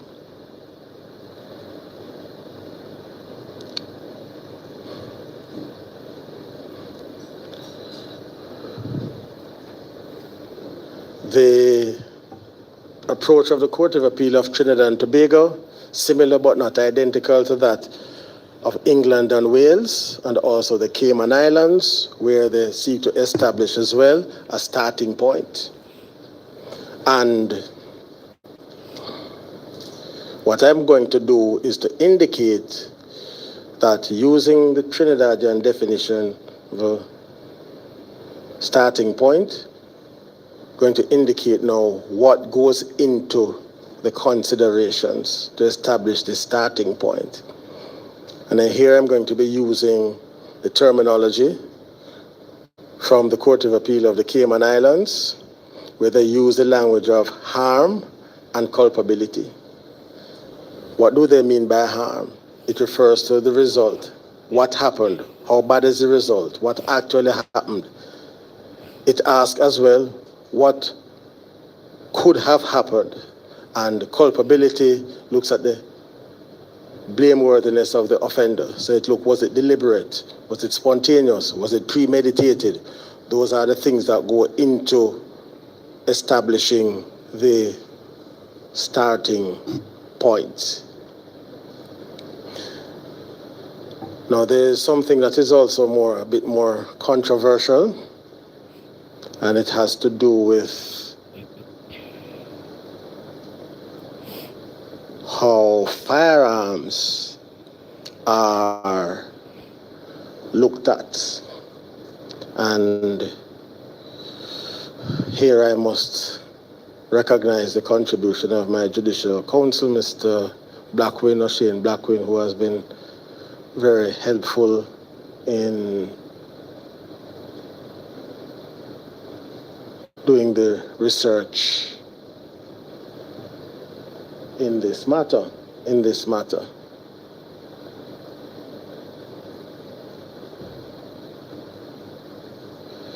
And in looking at the cases here from our Court of Appeal, there don't seem to be very many cases that seem to treat with firearm homicides as a unique or separate and distinct class. Other jurisdictions have done so. So one says use of a firearm, they say you start high. Why? Because it results in a death. And then now, so that's on the quote-unquote objective side of it. And then on the subjective side now, you look at was it premeditated, was it spontaneous, and so on, to get a sense of where you should start.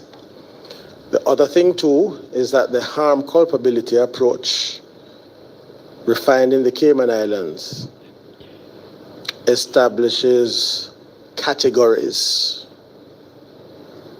So within, for example, the offense of murder, you might have 3 or 4 categories, and each category has its own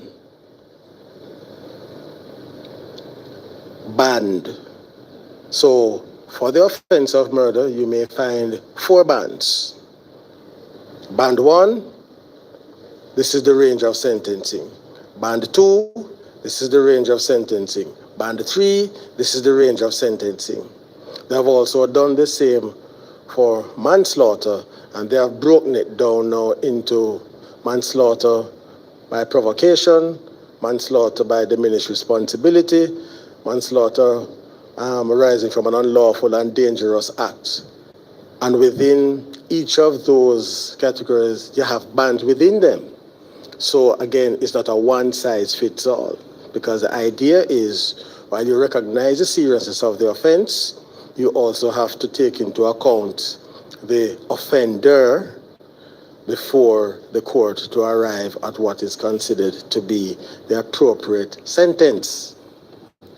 So that is the approach that I'll be taking. And then when the starting point is established, then you look more closely at the aggravating, mitigating factors in this particular case.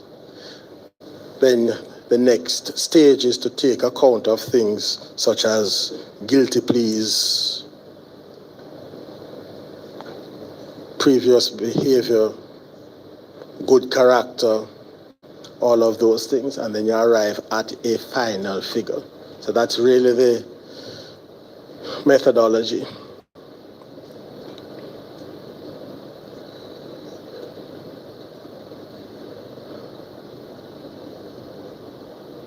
So from the research done,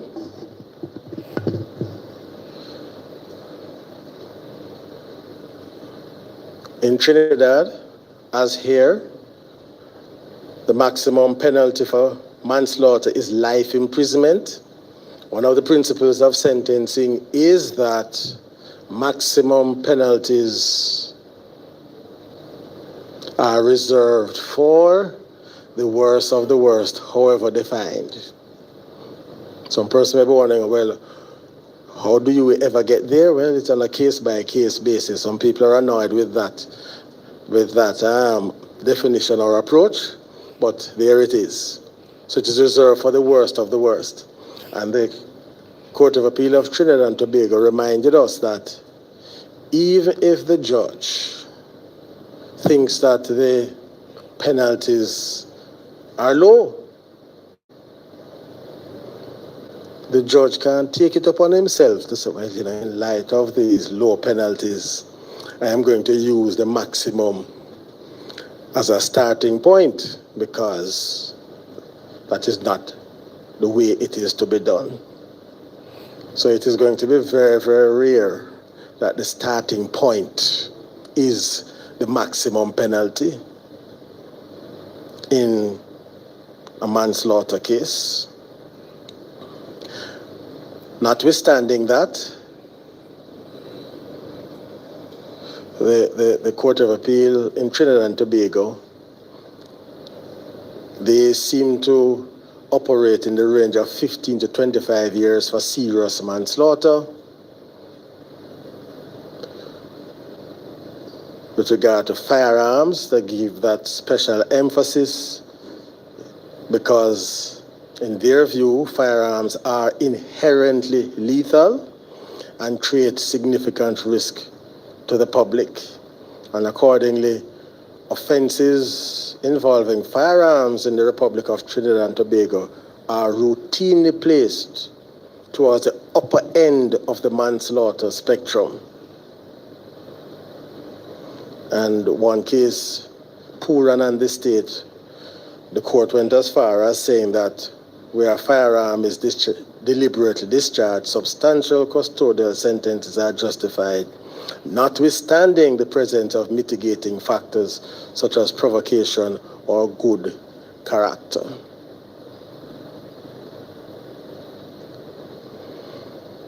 In the Bahamas, that Court of Appeal there, they have identified a range of 18 to 35 years for serious cases of manslaughter. And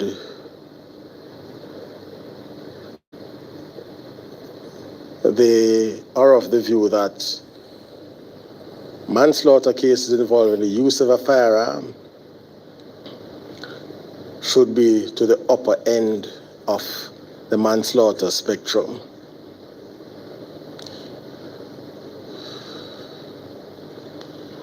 So too in Belize and also the Eastern Caribbean Supreme Court.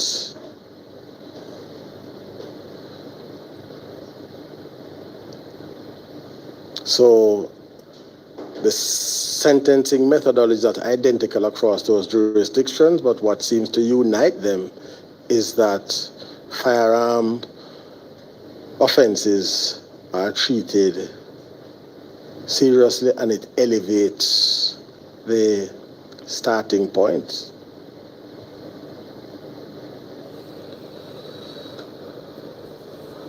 Now,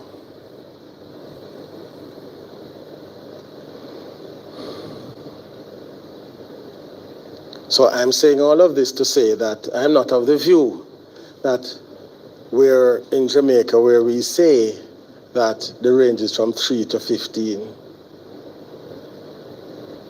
is applicable here, since we did not and have not yet treated with firearm offenses in the way that other jurisdictions have. So, since we are dealing with voluntary manslaughter, it is the case that then it's a voluntary and deliberate act. And Mr. Silvera is not claiming that the gun went off. He's acknowledging that he shot her, but he's saying there was a presence of provocative words and actions. I also take account of the fact that certainly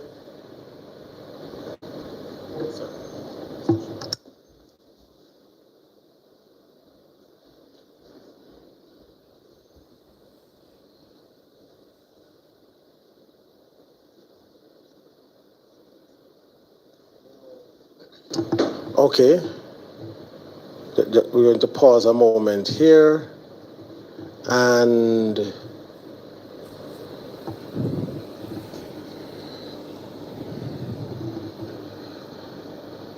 I'm going to say this. So listen carefully now. No one is to have a cell phone or electronic device in their hands other than myself and counsel involved in the case, and the journalists. No picture taking is to be done. So if you don't have it in your hands, the temptation is reduced considerably. Or better yet, switch them off. So no picture taking. Okay? Yes.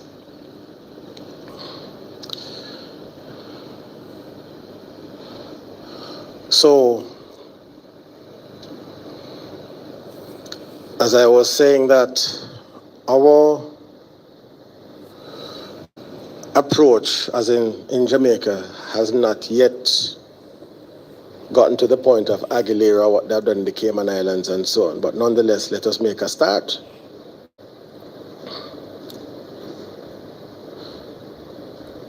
This case is also taking place in a particular context. What is the context? That Parliament has indicated through the Firearms Prohibition, Restriction and Regulation Act that the use of firearms to commit crime, whether licensed or unlicensed, is a very serious matter, and repealed the old legislation and gave enhanced penalties. Now, we have a range, as I said, from 3 to 15. So it would be quite a remarkable thing to me if persons who commit non-fatal offenses with a firearm could end up with a higher sentence than a person who has committed a fatal offense with a firearm. So something just seems wrong about that. And so it is my view that in the present climate, reflected by legislative changes in other areas, homicide with a firearm could not be within the 3 to 15 range. It has to be higher than that. The other incongruity, it would appear to me, is this. The offense in count 1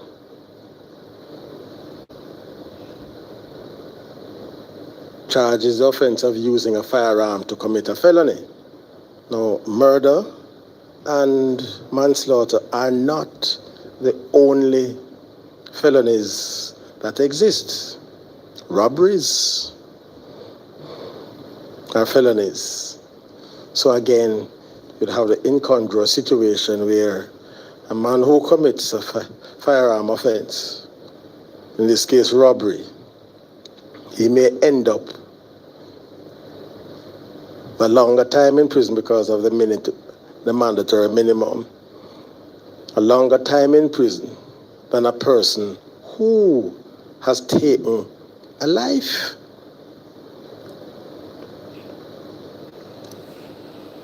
So That's a very good point, guys. that being the case, and having regard to what has been happening in other jurisdictions, how they've approached it, when you look at the harm, a death. a violation of the person's right to life, regardless of how provocative they may have been. The fact is, they have the right to life.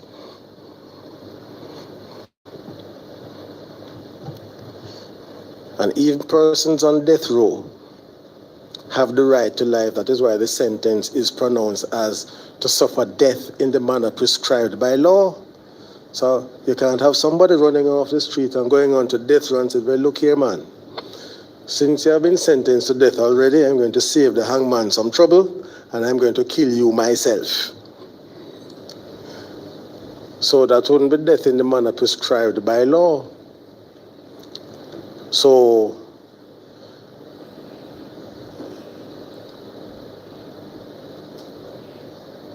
it was a deliberate killing, because that's what voluntary manslaughter is. And so in my view, a starting point should really be, in this case, about 25 years. So that is where I anchor the starting point.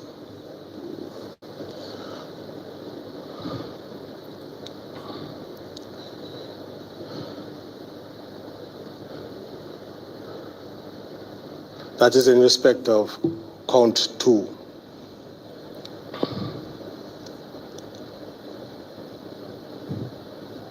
The harm was significant, and the culpability, in this case, the offender, is the principal in the first degree. It was his act that caused the death, and it was a deliberate and voluntary act.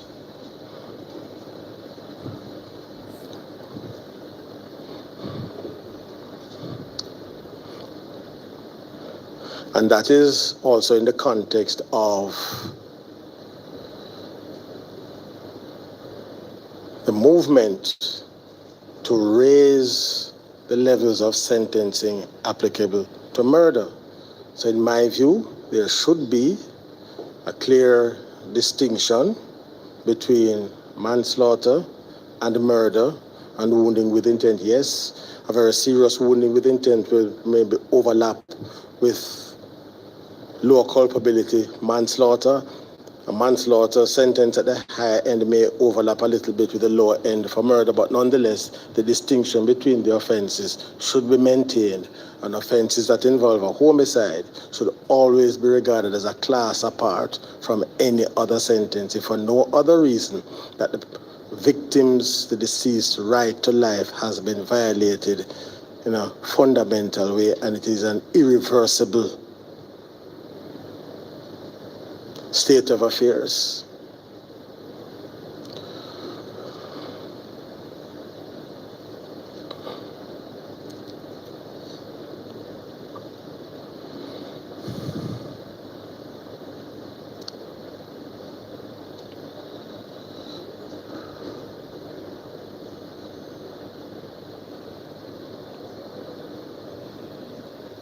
Then now, having established this anchor point, the starting point that reflects the gravity of the offense itself, reflecting its seriousness, the degree of harm, the level of culpability of the offender, then we go on to the next stage now of whether there should be upward or downward adjustment. And just to make the point that when you're dealing with upward adjustment as a result of aggravating factors, downward adjustment, mitigating factors. Now, it doesn't mean that in every case there's going to be an aggravating factor or mitigating. So the judge is not to manufacture aggravating and mitigating factors. If none exist outside the commission of the offense, then that is it. So the judge can't go squeezing and torturing the evidence to find an aggravating or mitigating factor. Now, in this case, we have had submissions from counsel on both sides, and I thank them for their assistance. I mean, I really thank them, not saying it because it's something to be said.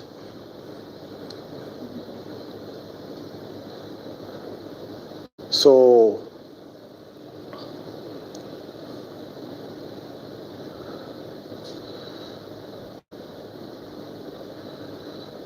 we've also had the character witnesses as well coming in from the defense.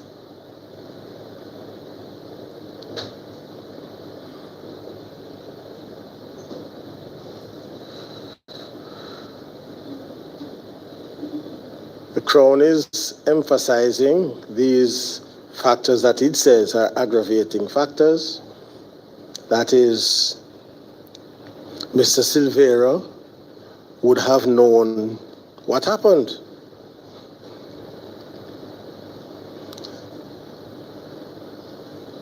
The Crown is also suggesting that Mr. Silvera has been before the court since 2024, early 2024, January 2024. So what he's saying is not really anything new, because he would have known about the argument in the bedroom. He would have known that he was the one who actually shot her.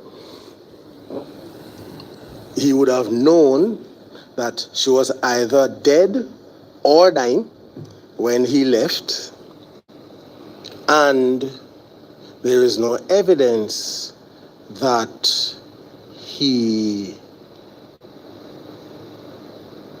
sought any assistance from anyone. There's an accident at my home, please come. It was the discovery of the body by the children and the call based upon the narrative that brought him back to the house.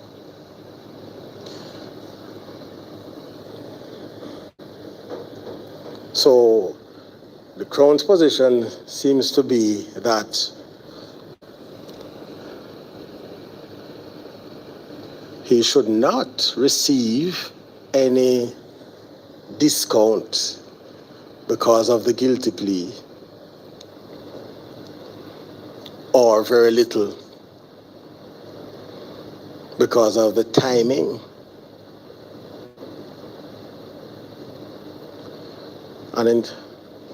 So we'll see what we make of that at the appropriate time. But that's the argument as I understand it. There's also a statute that regulates or has some assistance, provides some assistance here. This is the Criminal Justice Administration Amendment Act of 2015. And Part 1A speaks of reduction of sentence on guilty pleas. And in particular, it speaks to first relevant date, which means the first date at which a defendant who is represented by an attorney at law or who elects not to be represented by an attorney at law is brought before the court after the judge or magistrate, and this is the critical part now, is satisfied that the prosecution has made adequate, not complete, adequate disclosure to the defendant of the case against him in respect of the charge for which he is before the court. So the whole idea there of the legislation is that it is not the first day that you appear before the court, but what information did you have from the prosecution that would enable you to make an informed decision. And so the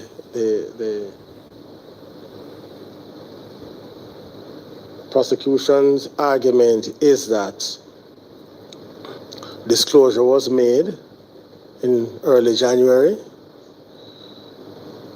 Post-mortem examination was served as well.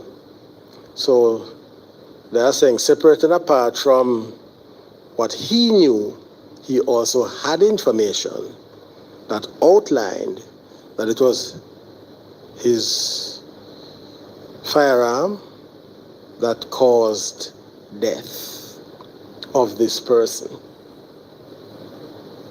And so the prosecution is suggesting then that The delay in entering a plea was, my words now, not theirs, playing the odds. Let us go along, see what happens, and then I will make a decision. So the prosecution is suggesting that this was a tactical move on the part of the defendant. And so the prosecution is suggesting then that this guilty plea, helpful as it is, should not, Mr. Silveira should not benefit from the generosity of the statute to the fullest extent. Well, we'll see what to make of that at the appropriate time, but the cases do indicate that a guilty plea is of value. What is the value? One, it minimizes, it removes the trauma of witnesses having to testify. It frees up resources so that it can be dedicated to other cases, and the person has accepted responsibility. So if for no other reason, then it should be recognized as a mitigating factor.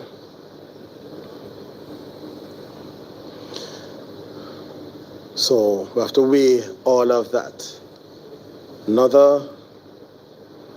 So in my view, in looking at this matter, what are the aggravating features? This is a killing in the context of a domestic setting.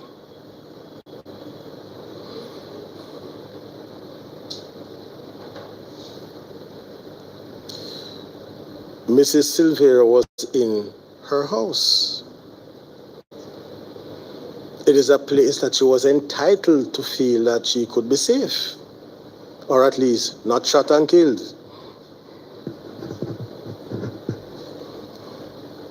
And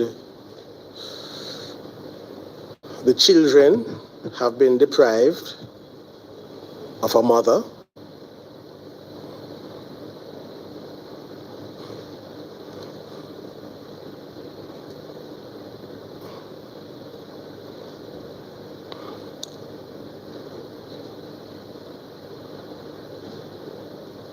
So those are aggravating features.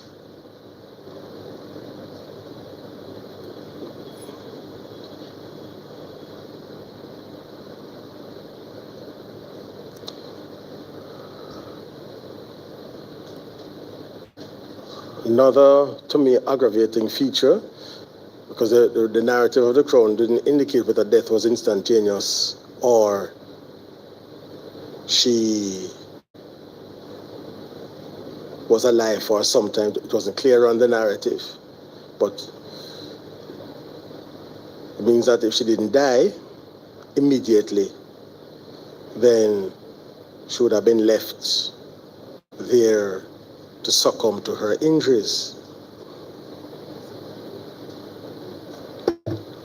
If she died immediately, based upon the narrative, these two youngsters, very young gentlemen, would have, as children normally do, you get up and you go into your parents' room. That's what children normally do, to stumble upon this there, and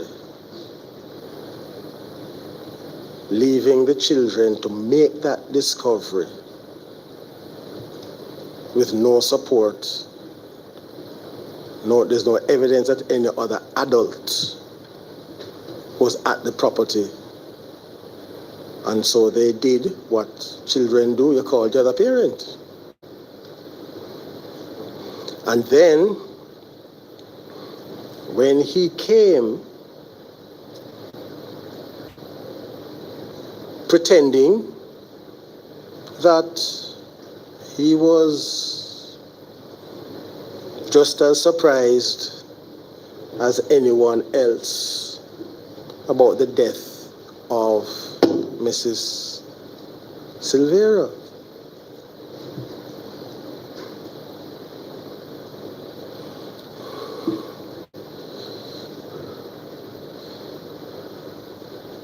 All of these, to me, are aggravating circumstances. In addition to that, let me get back to the narrative here outlined by the Crown in respect of the ballistic evidence.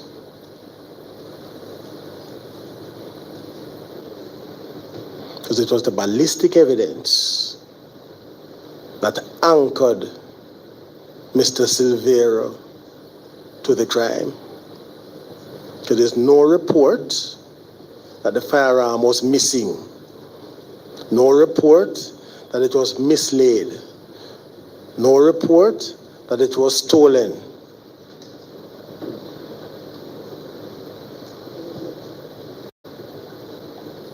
And his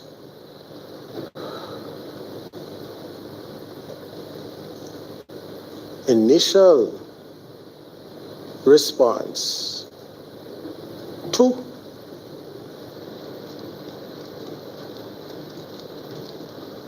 the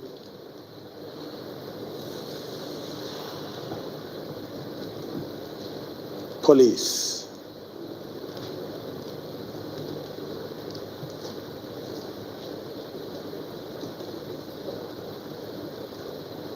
granted, I will accept that the police officer had a responsibility.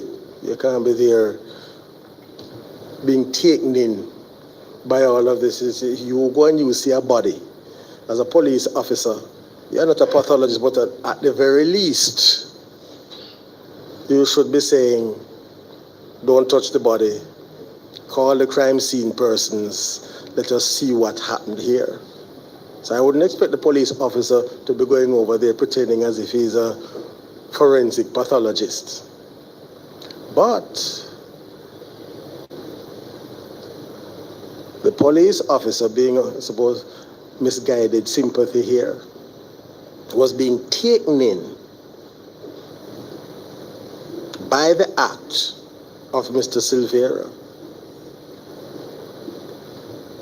to the extent that the police officer now, rather than doing his duty, he is now treating this as if it's just an unexpected death that may have been by a heart attack or some such thing.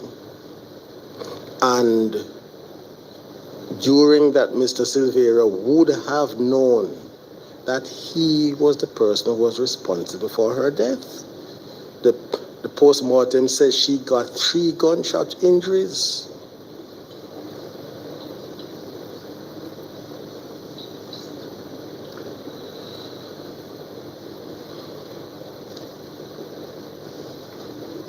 And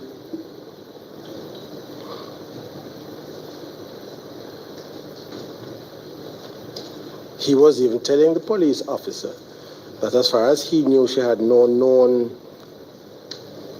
medical condition that would cause her to be in the state that she was found, which is all the more reason why the police officer should have been far more alert than he was.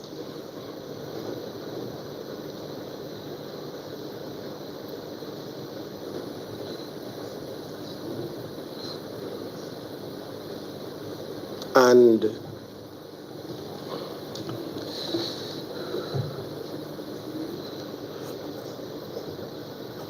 I had conduct of the matter when it first came for trial in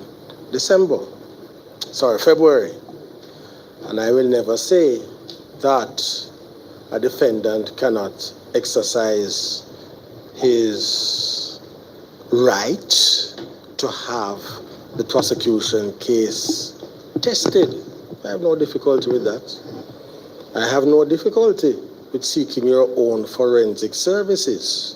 I have no difficulty with that either.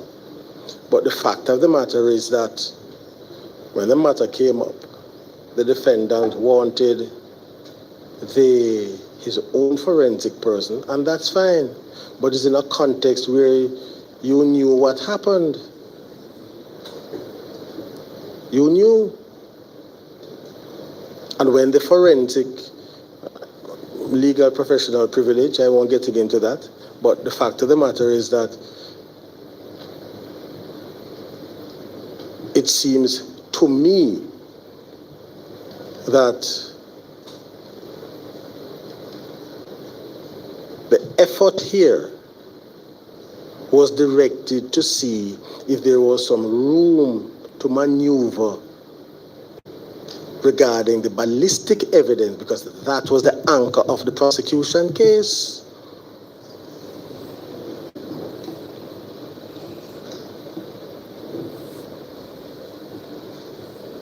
And then, after you had that opportunity, then the guilty plea came.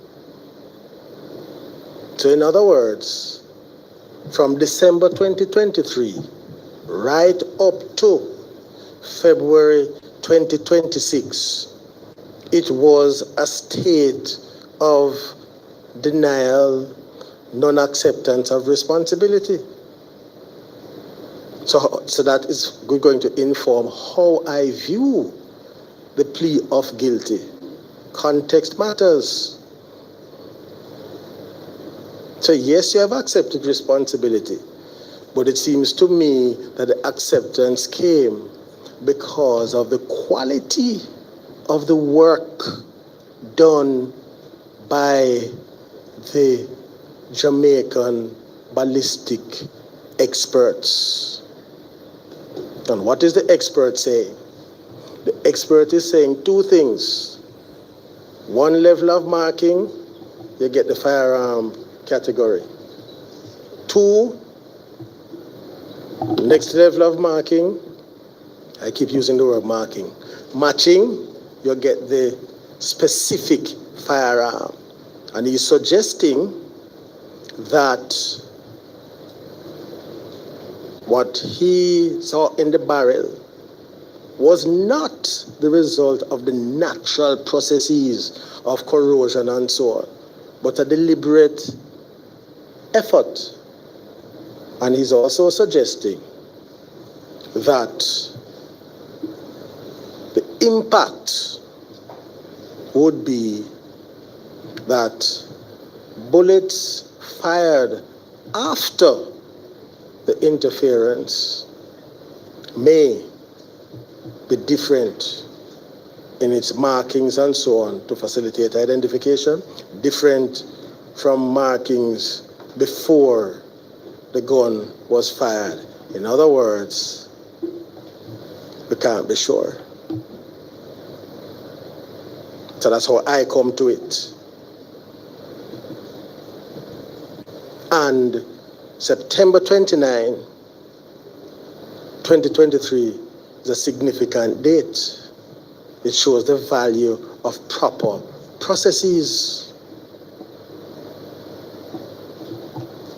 The value of proper processes is that the FLA did what it was supposed to do. You come to renew the license, give me your gun, let me look at it. Do I see any signs of tampering, corrosion, anything altering? Because what a part of their responsibility is to keep signatures of all firearms of private citizens, so that the very thing that has happened here, the police investigation can proceed and you identify the firearm.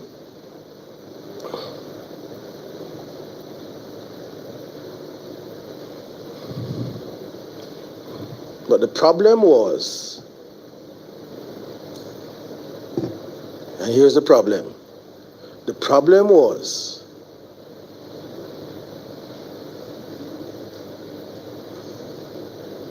the pathologist. She was the fly in the ointment, because when the body was removed, death from some cause other than violence, and it was the pathologist came along and said, what? No. We're going to deal with this differently now. It was her alertness.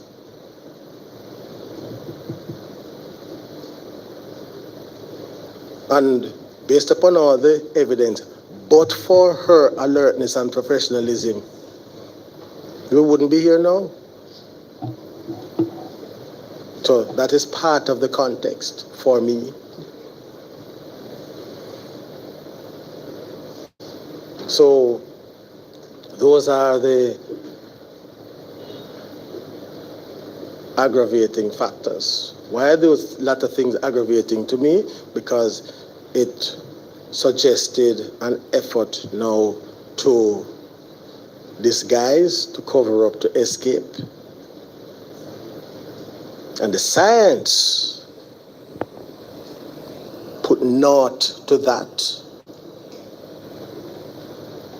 And when you had your opportunity to have your expert examine, no wriggle room.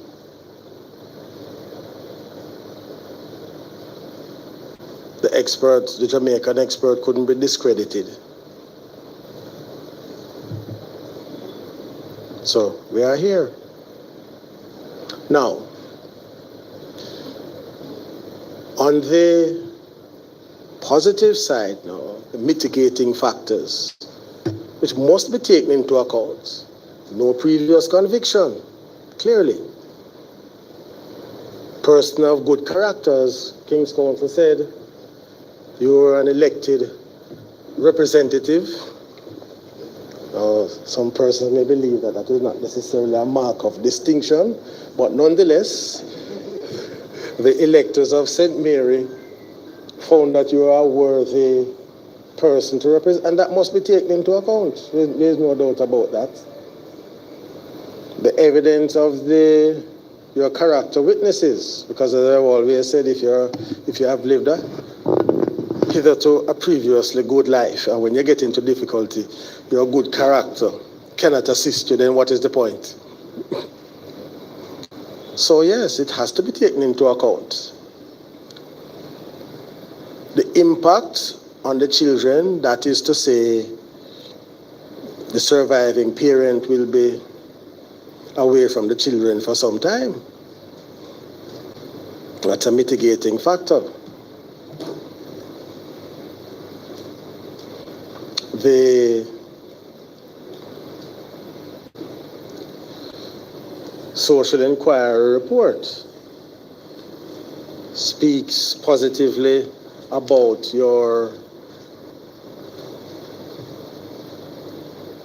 work, your contribution, the relationship with your children, and by all accounts, you're an effective father.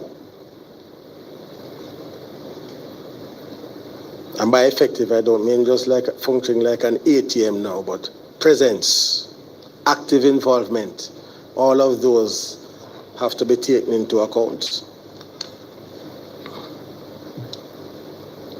The victim impact statements, Council made reference to them, I looked at them. The jurisprudence suggests that they are not to be used as an aggravating factor, but to be taken into account in determining the initial categorization of the offense, but it's not supposed to have a decisive or impact to say the sentence goes up by a significant number of years, but it is factored into the process because there's always going to be a negative impact on those who are left behind. And it is not to be used to determine the level of sentencing ultimately. So it's taken into account. And as I said, and this is the difficulty in sentencing, there's no science that says aggravating factors mean you go up by 6 years, 7 years, or this particular factor is tied to a particular mathematical relationship. There's nothing like that. But nonetheless, it's a principle that we have to apply. And in my view, since I said the anchor point was 25 years, when you take into account the uplift as a result of the aggravating factors, I would say overall it goes up by roughly 6 years. The mitigating factors, it will come down by say, that will make it what, 31? From 25, the mitigating factors, you come down by say 4 years, that would leave it at 27. Now, having done that,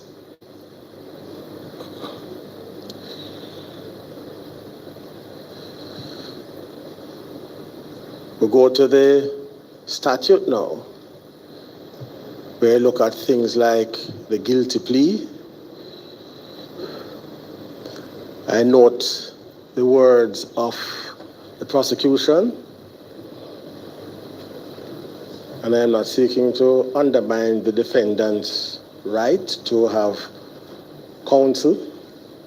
And of course, clients are like patients of doctors. They can give the advice, but they may or may not follow it. And so counsel has to work with the client that he has. I am not saying anything one way or the other, but it's just the nature of the job. A lawyer can only advise, but the clients have to decide.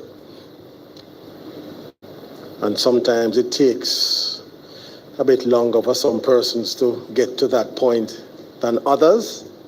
And counsel may very well point out all the rational arguments as to why they should do things at a particular time, but some clients just don't act in the way that they ought to. There's nothing the lawyer can do about that, but you still have to work with the material that you have. So counsel referred to the Criminal Justice Administration Act of 2015, where it says, pursuant to subsection 1, the court may reduce the sentence that it would otherwise have imposed on the defendant in the following manner, where the defendant indicates to the court on the first relevant day that he wishes to plead guilty to the offense, the sentence may be reduced by up to 50%. Well, I don't think we're at the first relevant date. Let's go to paragraph B, where the defendant indicates to the court after the first relevant date, but before the trial commences, that he wishes to plead guilty, the sentence may be reduced by up to 35%. I think could say that he fits in there somewhere, where the defendant pleads guilty to the offense after the commencement of the trial, clearly not there. So where we are is paragraph B, after the first relevant date and before the trial commences. It says may be reduced by up to 35%. Now, what this provision is designed to do is to incentivize guilty pleas.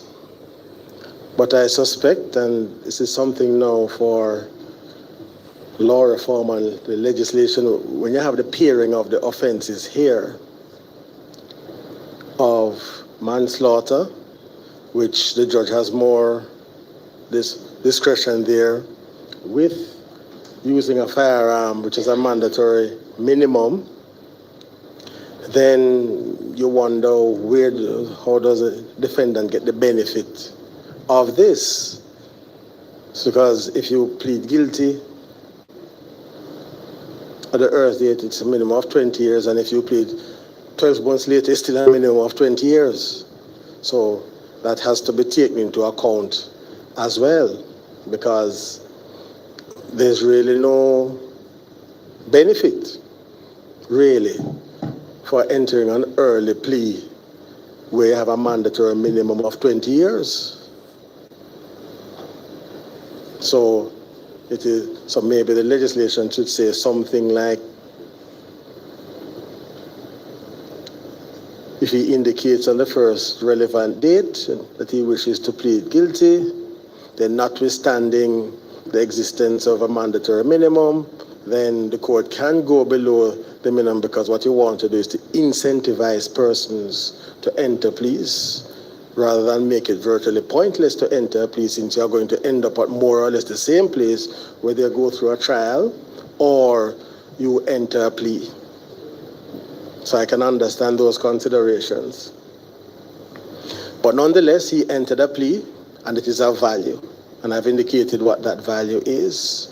So that should result in a further reduction. I don't think it's going to be as high as 35%, because of the context in which the guilty plea occurred, but nonetheless, it is a value.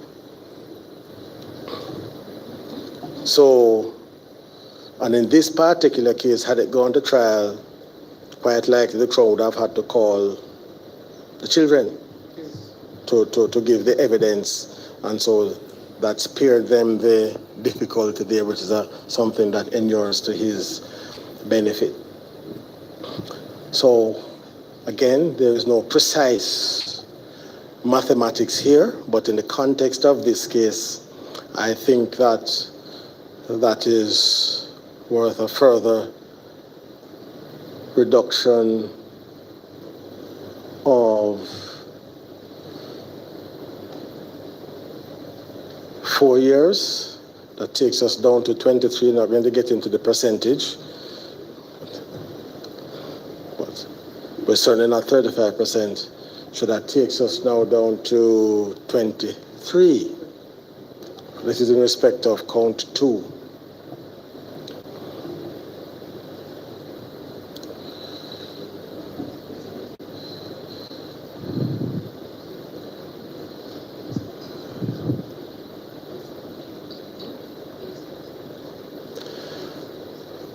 Other factor is a question of remorse.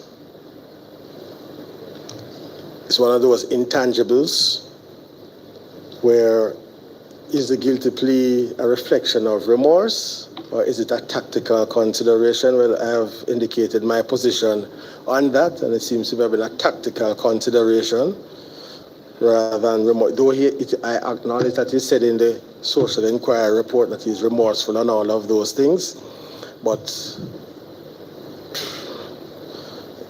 having regard to the broader context, I think it was more strategic than remorse. But nonetheless, it's a guilty plea. Nonetheless, he has been in custody for 2 years plus, so that's 2 years from 23 and 16 days. Okay, let's call it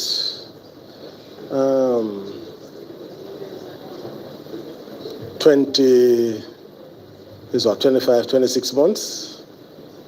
20, let's call it 26 months. 2 years down from 23, and makes it what, 21, and then you take out the 2 months. So that's 20 and 10 months.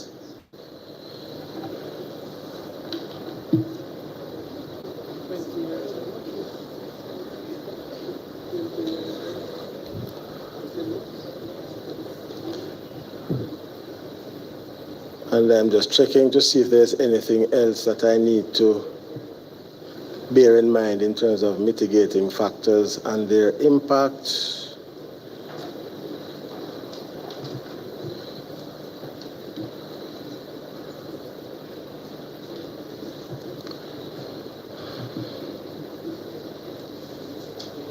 And that seems to be it.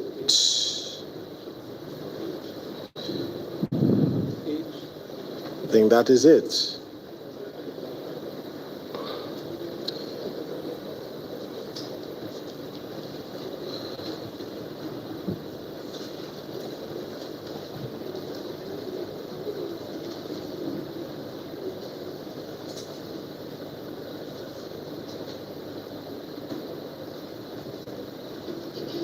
Right.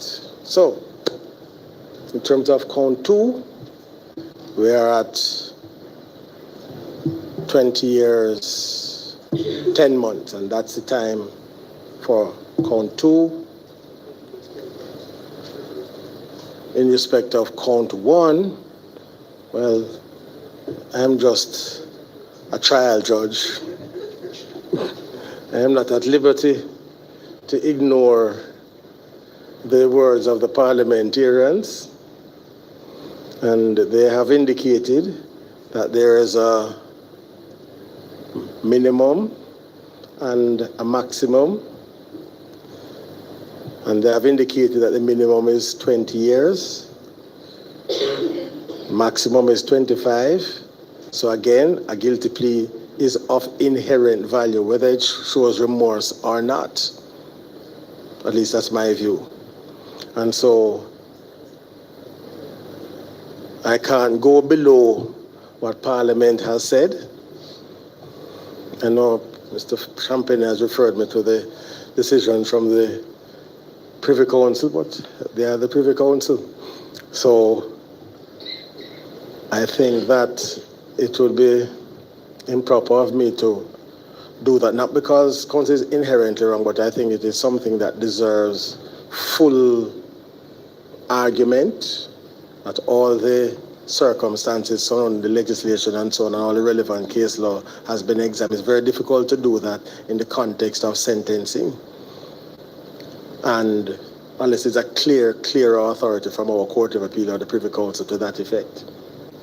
So, in respect of count 1, sir, sentence is 20 years at a minimum.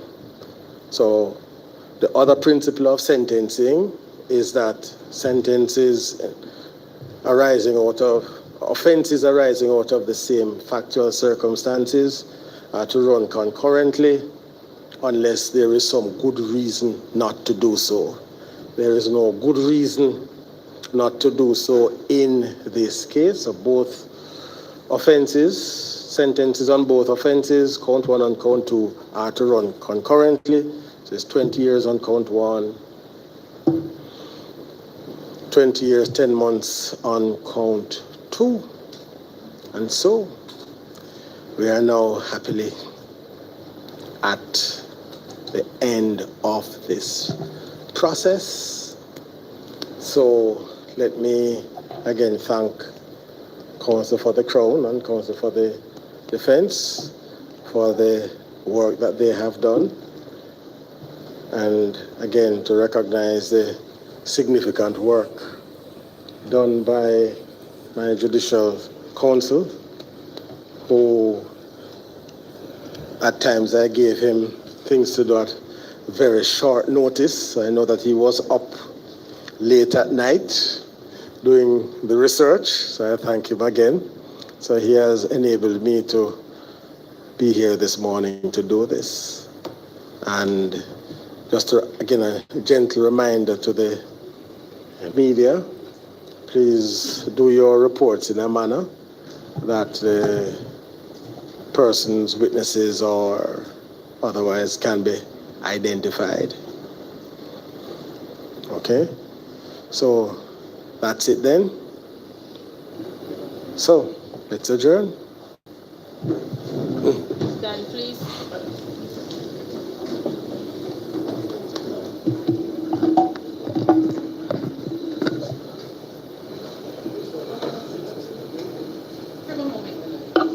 Yes? All right, so that's pretty much the... Should be stated. Oh. We didn't hear about parole. Or sit, have a seat. So let's see, we're going back for that, I guess.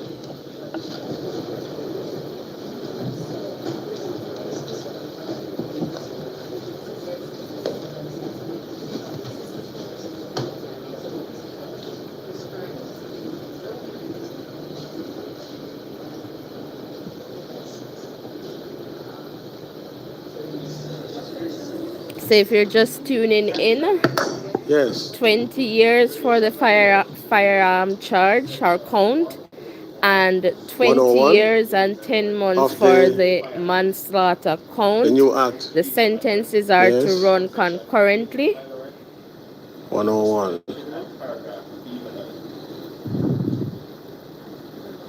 101 section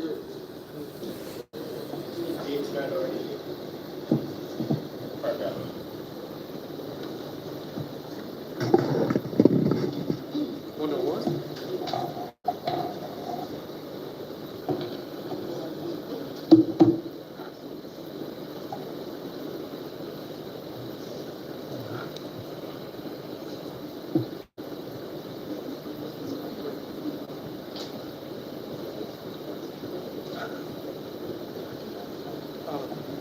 Thank you.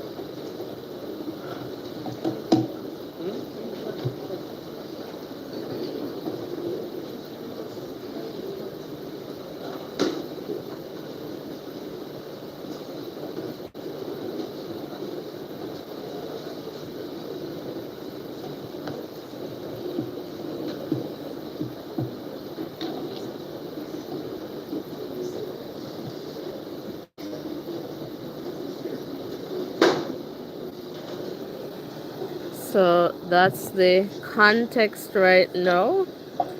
So, in essence, Mr. Silvera Okay. is going to spend 20 years in prison. All right. So we're, I guess, waiting to hear about eligibility for parole. So let's see if that's what's coming up, because um, the judge pretty much adjourned, and then there was someone from the floor, indicating, and I believe the question was about parole.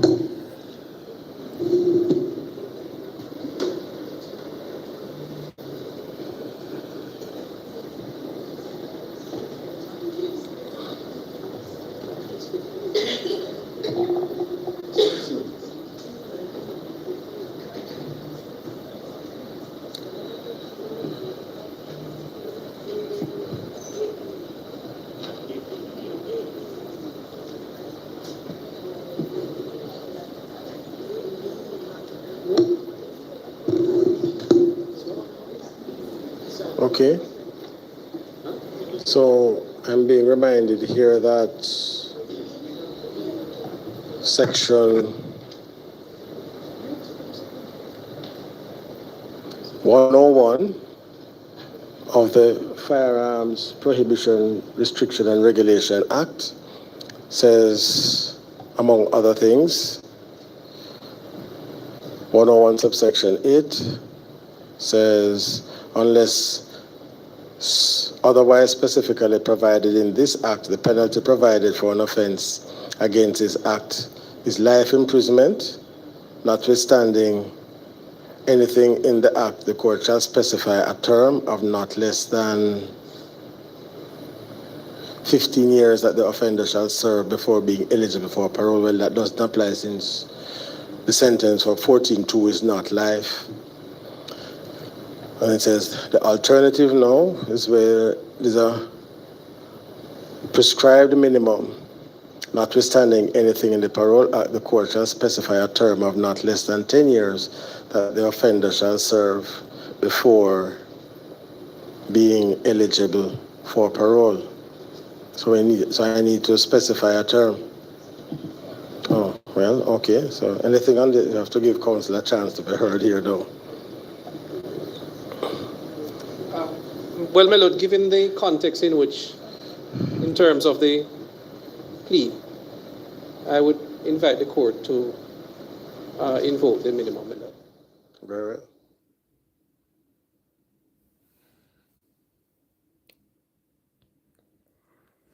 All right, so they cut the stream, I believe. Let's see. Or at least the microphone, because we're hearing from the attorneys at this point. So we heard from Mr. Champagny. They're saying, given the context of, what is happening, and in the context of the sentencing, he's expecting he would ask for the minimum in the context of the parole, so eligibility. So I'm assuming that to be 10 years. So Mr. Silvera will spend 10 years before being eligible for parole. We're just waiting for the last little bit here, and then we're going to wrap this up. So again, if you're just tuning in, Mr. Silvera got 20 years and 10 months. Subsection 2 of the All right, legislation they're prescribes back a with minimum us period of 20 on the years. manslaughter And charge, section 20 101, years on the firearm section charge. So subsection let's hear 8 them. indicates that, notwithstanding the Parole Act, the court shall specify a term of not less than 10 years that the offender shall serve before becoming eligible for parole. Now, clearly, I think in principle, the minimum, it sets up sure that they can't go below 10 years. So it now means that you have to go somewhere between 10 and the 20 years.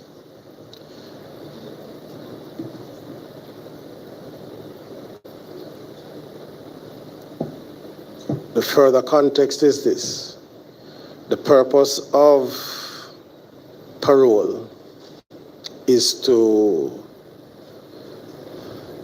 encourage good behavior. That's really it. So persons who behave well and are an asset and a credit to the institution while they are there should be able to use that as a basis for earlier release than if they were recalcitrants there. So it is really an incentive for the rehabilitation process. Now, it seems to me in principle, the difference between the stated sentence and the parole eligibility period should be sufficiently wide to incentivize good behavior, because if I were to say 17 years, then what's the point? So I think that, I wonder if it's gonna go 12, guys. having regard to the fact that this felony resulted in a death, it should be higher than the 10 years, because offenses other than death are at 10 years. So I don't think both of them in principle should be the same. But the question is how far up? So again, no science here. So it must be sufficiently wide to be meaningful. And so that is what I'm going to do, and suggest that the minimum period before becoming eligible for parole in respect of count 1 should be 13 years. I didn't hear Lordship. 13. 13, thank you. 13, 1, 3. Yes. So I think I've covered everything now, I hope. Yes. Thank you all very much. Let's say the adjournment, please. Stand, please. All right, so there we have it. This honorable court now stands adjourned. God save the king. 13 years before being eligible for parole. For joining us for the live. So that's the context there. All right, so again, the sentences are going to be run concurrently. So on one count, it was 20 years and 10 months after considerations given to aggravating and mitigating factors. The starting point was 25 years. I believe aggravating factors brought it up to 31, and then the mitigating factors, I think, brought it back to about 23 there-ish. If you were listening, you would have gotten that. And then the discount given for time spent already in prison. But there were some profound things, and I learned a lot just listening to this judge and reasoning. And so that for me was a very learning, a really good learning moment. I hope that they will do more of this, live streaming, so that people can access, and learn, because sometimes when we're able to just listen for ourselves, there is a lot that we can learn and understand in the context of the justice system. All right, so I guess we'll talk about this later. 20 years that Mr. Silvera eventually got, because again, sentences will run concurrently, and 13 years to be spent before being eligible for parole. So we'll talk about these things later. It has been, I guess, a long morning into afternoon. Thank you so much for tuning in. Please remember to hit the like button, the share button, and the subscription button. Bye for now, everyone.